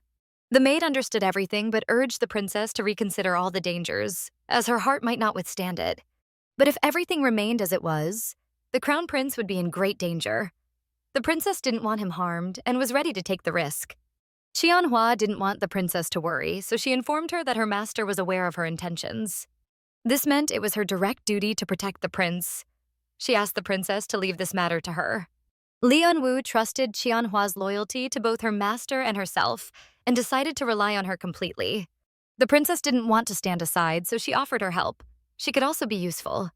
Protecting only the princess from assassins was already difficult, and now Cheonhwa was also responsible for the crown prince's safety. They couldn't just sit idly by, so the princess resolved to do everything in her power. Punishment for the spy had been decided, and the bandits wanted to extract as much information as possible from him. They got nothing, because the young man didn't utter a word. He'd rather die than betray his master. And they suspected the spy was from the right wing and also very resilient and patient. The subordinates tried to prove that they had learned nothing, but they continued their efforts. Pyo Tae-seok concluded that the princess was hiding again on Mount Ingwan. Retrieving her from there would be difficult. They'd have to wait for her return to the kingdom. Reporting to His Highness about Princess Eunwoo, he was unsure if her marriage could be secured. With aristocrats on her side, it could disrupt their plans. Lee Eunwoo, she didn't even merit discussion. They thought the girl was foolish and incapable, no different from her mother. They never imagined she'd have the courage to escape. Maybe he was imagining it, but the matter could very well concern that person. If Princess Eunwoo planned something regarding the crown prince, she could fall into their trap without suspecting a thing. Everything had to be arranged so the princess fell right into their web, one she couldn't escape. It would be useful to conduct personal surveillance since there was no one else to rely on in this situation. This was their last chance to execute their plan. They couldn't make a mistake. There wouldn't be another opportunity. Doing what he loved, Baek Hwi was talking with his assistant. Finally, they signed the marriage contract, but how it felt was still unclear. Yesterday at the ceremony, the lady looked very beautiful. But throughout the ceremony, the Tiger King seemed a little anxious. Could it be that he had doubts about the ceremony being ruined or that the princess might change her mind about the marriage contract? But in the end, everything went perfectly. So he calmed down, though he still worried about the princess's safety as she returned to her kingdom. She could still be forced to marry the barbarian even though she had willingly signed a marriage contract with the Tiger King. He had the honor of finding an overly sweet fruit, but it was incredibly difficult, so now he could relax a little and distract himself with archery. Sometimes he couldn't concentrate because he was always thinking about the princess, and the desire to possess her was uncontrollable. During such thoughts, he couldn't handle the bow and lost his skill, but it was his main weapon, so he couldn't end his training. Well, he failed again, thought the assistant. Baek Hwi noted that technically only sleeping together was forbidden. Touching wasn't mentioned. The assistant understood his intentions, but forcing someone into contact wouldn't win their affection. It was important to go with the flow and act naturally. Baek Hwi couldn't be persistent because it could scare the princess, and she wouldn't agree to marry him, even if the barbarian marriage threatened her. The young man didn't even think about forcing the princess. He was even angry that the assistant might think that of him. Gongpil noticed how nervous his master had become, so he decided not to continue the conversation, only reminding him once more about the rules of the 100-day ritual. While Baek Hwi practiced archery, he didn't even notice that the princess was watching him. Previously, she didn't know the practice range was located on this side of the estate, where one could train freely without anyone bothering them. When the princess arrived in the Tiger Empire, Jonghwa did not understand why the princess had not informed her of her intention and had traveled there on her own. The Tiger King knew the princess was supposed to stay in the kingdom, but due to unforeseen circumstances, she returned to him a few days early. He hadn't expected to see the princess there, but was very happy to have her by his side. If he had been warned earlier, he would have prepared a proper welcome. Why did she arrive early? Did she really want to see him that badly? Lee Eunwoo smiled and said today was the best mood for meeting him, so she decided not to stay in the kingdom. She couldn't admit that she wanted to ride on his back. Maybe her feelings were influenced by the marriage contract, but just being near him made her heart race. If she sat on his back, she'd probably give herself away. She noticed that the Tiger King had the best archery field in the entire area. The princess thought about learning archery as soon as he had time. Baek Hwi thought there was nothing difficult here and that he could teach her right now. He handed her his bow and suggested she hold it first to feel it before shooting. Eunwoo was very curious, as it was her first time holding a bow. When she placed the arrow and drew the string, her hands shook violently. The man explained that now she needed to aim at the target. Because the princess was so nervous, she couldn't manage anything. It felt as if the bow and arrow were completely separate from her, unyielding. The Tiger King anticipated this and knew exactly what to do. It was natural. Baek Hwi approached the girl and tried to help her handle the bow and arrow. He suggested first showing her how to hold it correctly.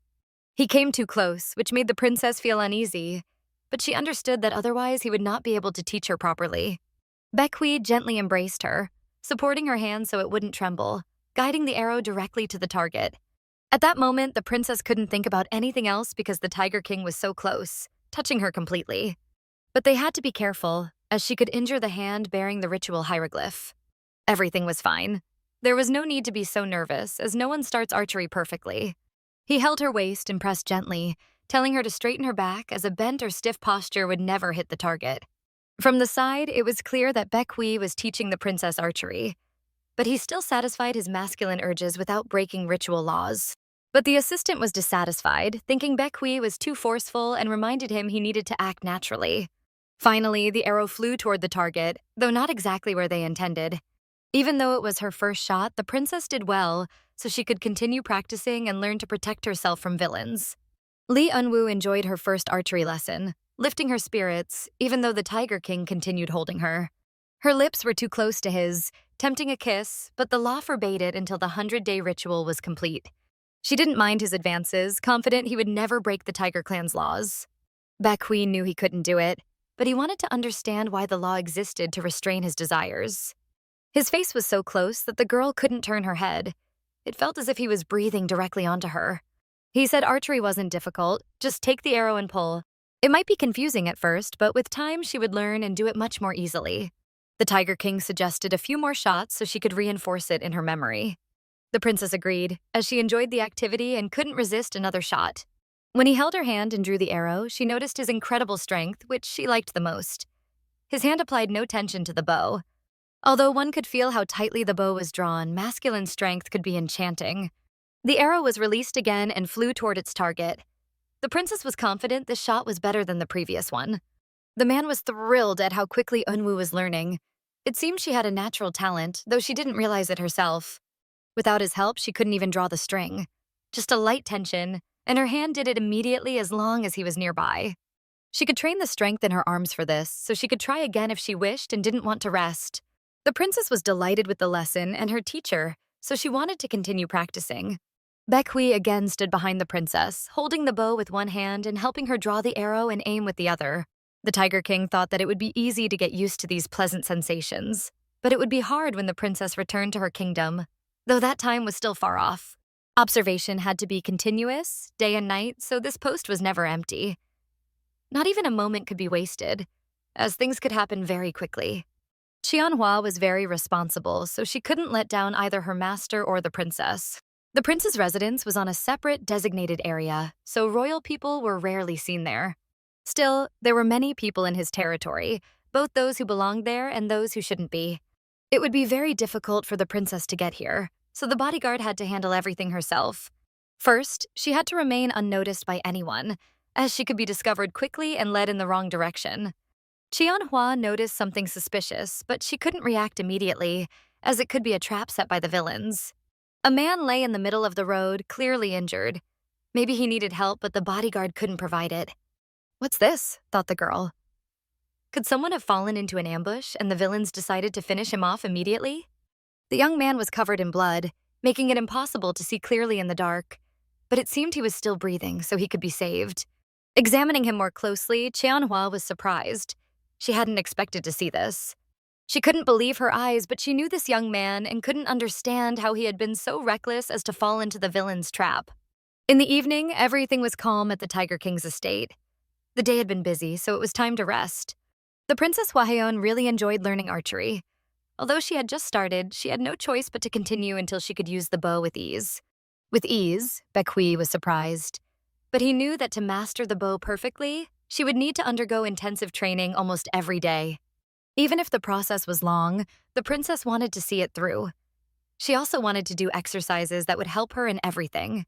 She might not have had many skills yet, but she was confident in her perseverance. Her desire to achieve good results was strong, despite the difficulty of the training. The Tiger King was surprised, as he had never seen the girl so determined to master archery. At first, he thought it was just for fun, but she truly wanted to succeed. He was impressed because these words deserved great respect from him toward the princess. What a relief. Determination in his empire was admirable. He promised he would gladly observe her. And looking at her, he realized she seemed more beautiful to him every day. But he remembered his assistant's words. He needed to act more naturally and go with the flow. Under no circumstances should he show weakness in his feelings, as breaking the ritual could ruin everything he had worked toward for so long. Baek Hwi offered to help Eunwoo strengthen her strength. If she could master the weapon, she would feel much stronger and more confident in herself. He really enjoyed talking with the princess because she always listened and easily accepted his help and support. The girl didn't understand why the king kept smiling at her. Was he mocking her, thinking she couldn't learn archery? The princess noticed a huge piece of cloth nearby, but didn't understand why they needed so much. She couldn't even imagine what would happen next, so she listened to Baek Hwi carefully. Baek Hwi tried to explain that they would need the cloth for training, and he would personally show her how. If I hold this cloth, I could get stronger? The princess asked. But he told her to trust him, and she would succeed. The Tiger King, holding the cloth, began to pull it toward himself. At first it was easy, but then he pulled much harder. Lee Eunwoo tried to hold the cloth in her hands, gripping it tightly and pulling it toward herself. "Do you still have doubts?" the king asked the princess, immediately expecting her answer. The girl understood the principle of the exercise. She just had to pull the cloth toward herself and not let Baek Hwi take it from her. But when the Tiger King pulled the cloth too hard, the princess couldn't hold on and flew along with it. Not expecting this, she fell right onto the king and couldn't get up. Surprised by herself, the princess blushed, embarrassed that she couldn't hold on and had fallen into his arms. Baek Hwi found it very amusing. It seemed he had pulled too hard, and a little less force would have been enough. She should try to hold a bit tighter or she would fall on him again. But if she liked it, she could continue without embarrassment. For some reason, she felt the man had something in mind, and she let him carry out his plan easily. Maybe he just decided to play a joke on her, to entertain himself and lift his mood. Baek Hwi was satisfied because Gong Pil had given him very useful advice. It was a pity he hadn't used it sooner. The king wanted to be understood as his desire to get closer to the princess was the strongest. He wanted to be closer to her heart because he could no longer imagine life without her. Lee Eunwoo understood the whole principle of the training, so when he pulled the cloth again, she just let go. But she didn't expect the Tiger King to flip backward and hurt himself. The king didn't expect such an action from the princess, so he was very surprised and startled. The princess asked if he was okay, not wanting this to happen. The man didn't understand what had happened, but it was a big surprise for him because he hadn't thought Eunwoo could do that. The princess noticed his fall was very loud. Did he hit his head and was it very painful? But the king lay on the floor, smiling very sweetly. The princess didn't understand what had amused him so much, but still tried to help him. Baek Hwi decided to joke with her, pretending he was in pain and couldn't get up without her help. He said his whole body ached and it seemed he couldn't manage without her, hoping she wouldn't leave him in trouble. Eunwoo realized he was pretending, and it was very obvious. She thought he was a terrible actor. He even overacted. Still, she agreed to help him get up, knowing he was resisting and actually pulling her toward himself. "Is he really this heavy?" thought the princess as she continued pulling the king with her hands. She didn't understand why such an easy task felt so difficult. She kept trying to lift him, but it wasn't working. She realized she was about to fall on top of him again. Lee Eunwoo didn't want that to happen again, so she resisted with all her strength, showing her arm strength. Her strength ran out, and she fell on him again. Baek Hwi had planned for this, claiming he seemed very heavy. The princess blushed again, apologized, and wanted to quickly stand up. She tried to rise, but the king held her tightly and didn't let go. It seemed she had fallen into his trap again, though she wanted to outsmart him. Baek Hwi held the princess firmly, but pretended to rely on her to get up together.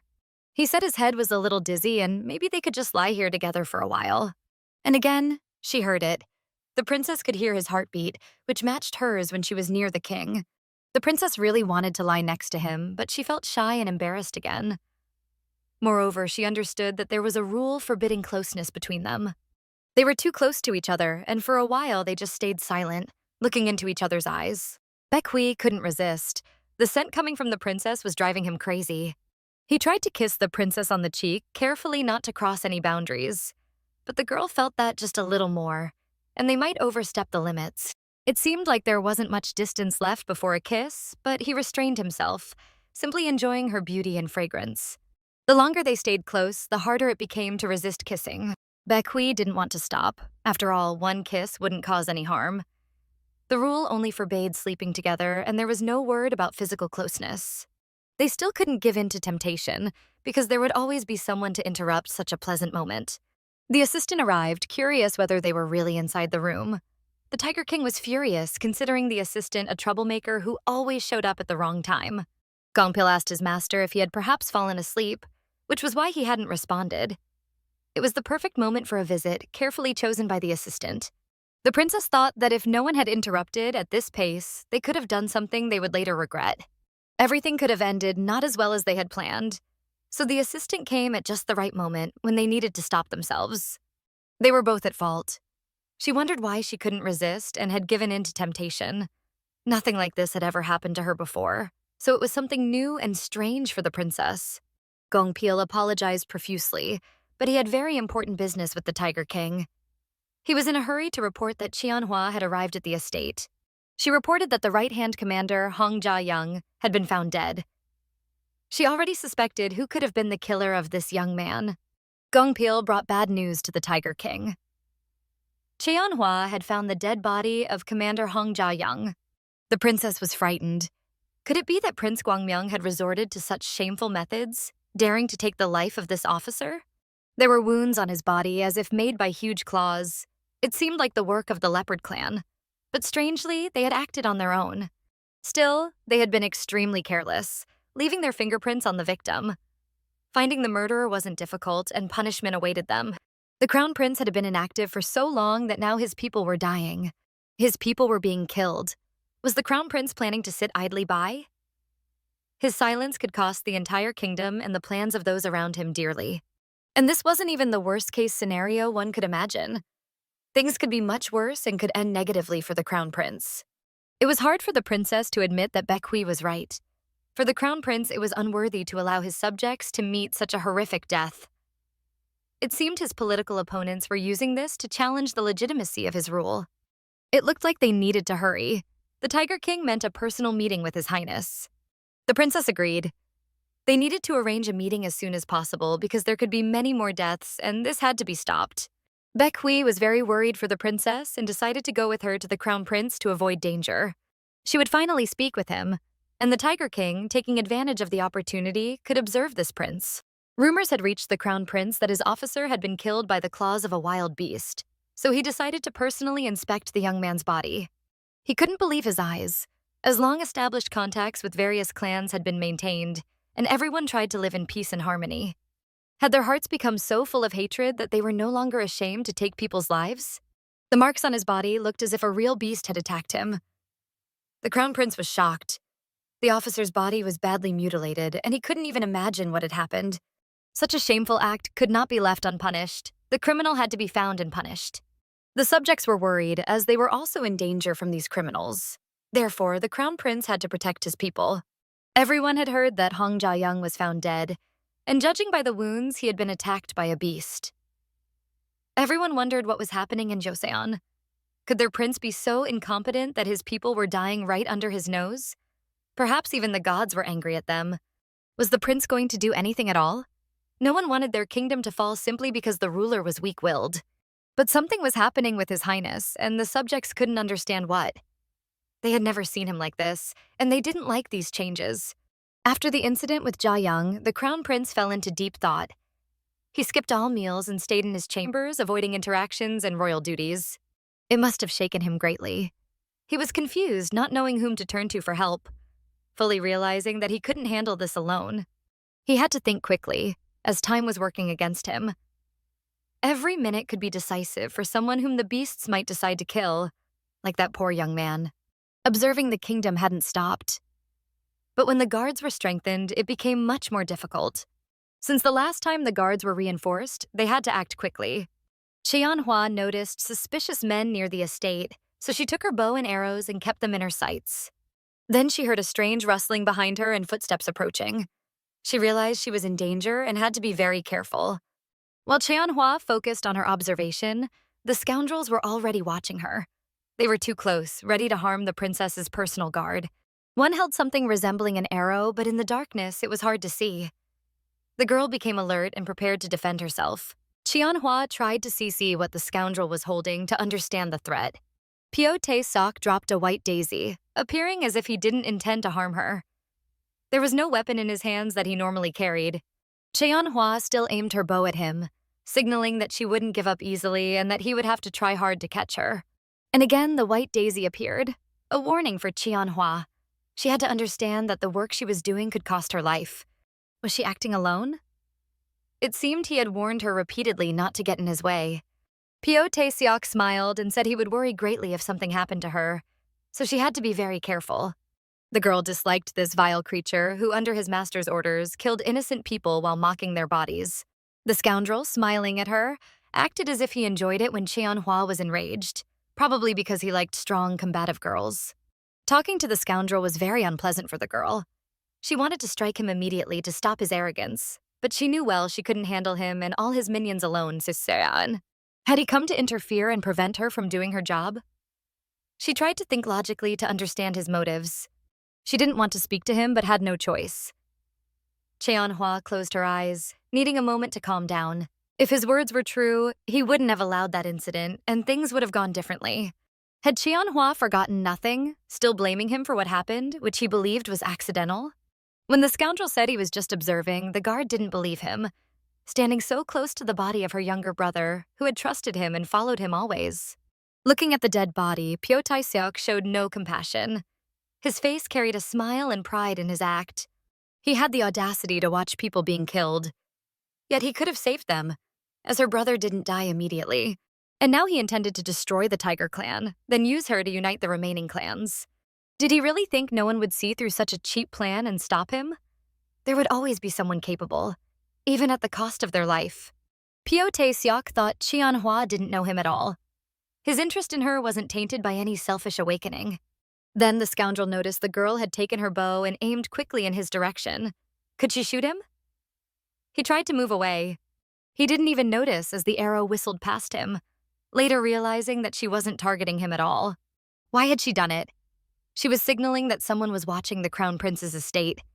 Was she trying to attract attention to call for help from the prince's guards? From the shot, it was clear Hwa wasn't aiming to hurt anyone, as the arrow flew past the guards. The guards noticed an arrow had been shot and tried to figure out where it came from. An order was immediately given to search the surroundings and watch for suspicious people near the castle. Then a guard noticed a note tied to the arrow. He was surprised. They hadn't received messages this way before. Without hesitation, he unrolled the note and after reading it was shocked by the information inside. It showed that she had intended to attract attention from the start. But why hadn't he realized it when she behaved unusually? If the grateful clans acted on their own, things would become much simpler.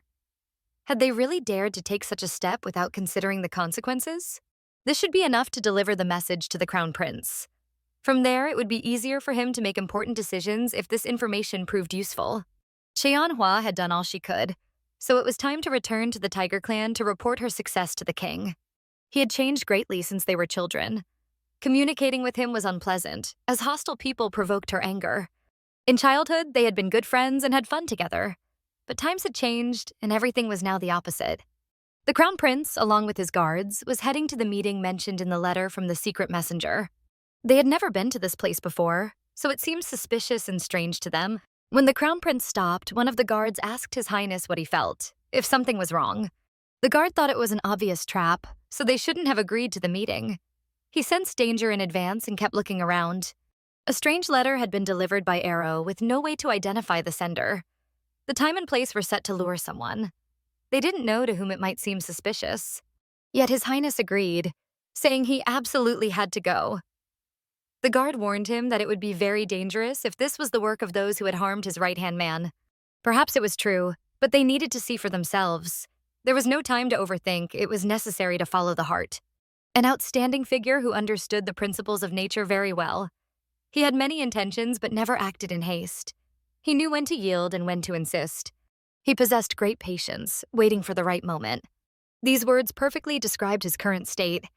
He was confident this was not a trap, so he immediately decided to go meet the unknown. The guard was still worried for the prince's safety but agreed to accompany him everywhere, protecting him to the last drop of blood. Even so, they could no longer sit idly. Something had to be done, as time could be lost, and the problems that arose would be hard to resolve. Thanks for watching. If you enjoyed this review, don't forget to like, subscribe, and hit the notification bell so you never miss a new video. Let me know in the comments what you thought of this story and what manhwa you'd like to see next. See you in the next installment.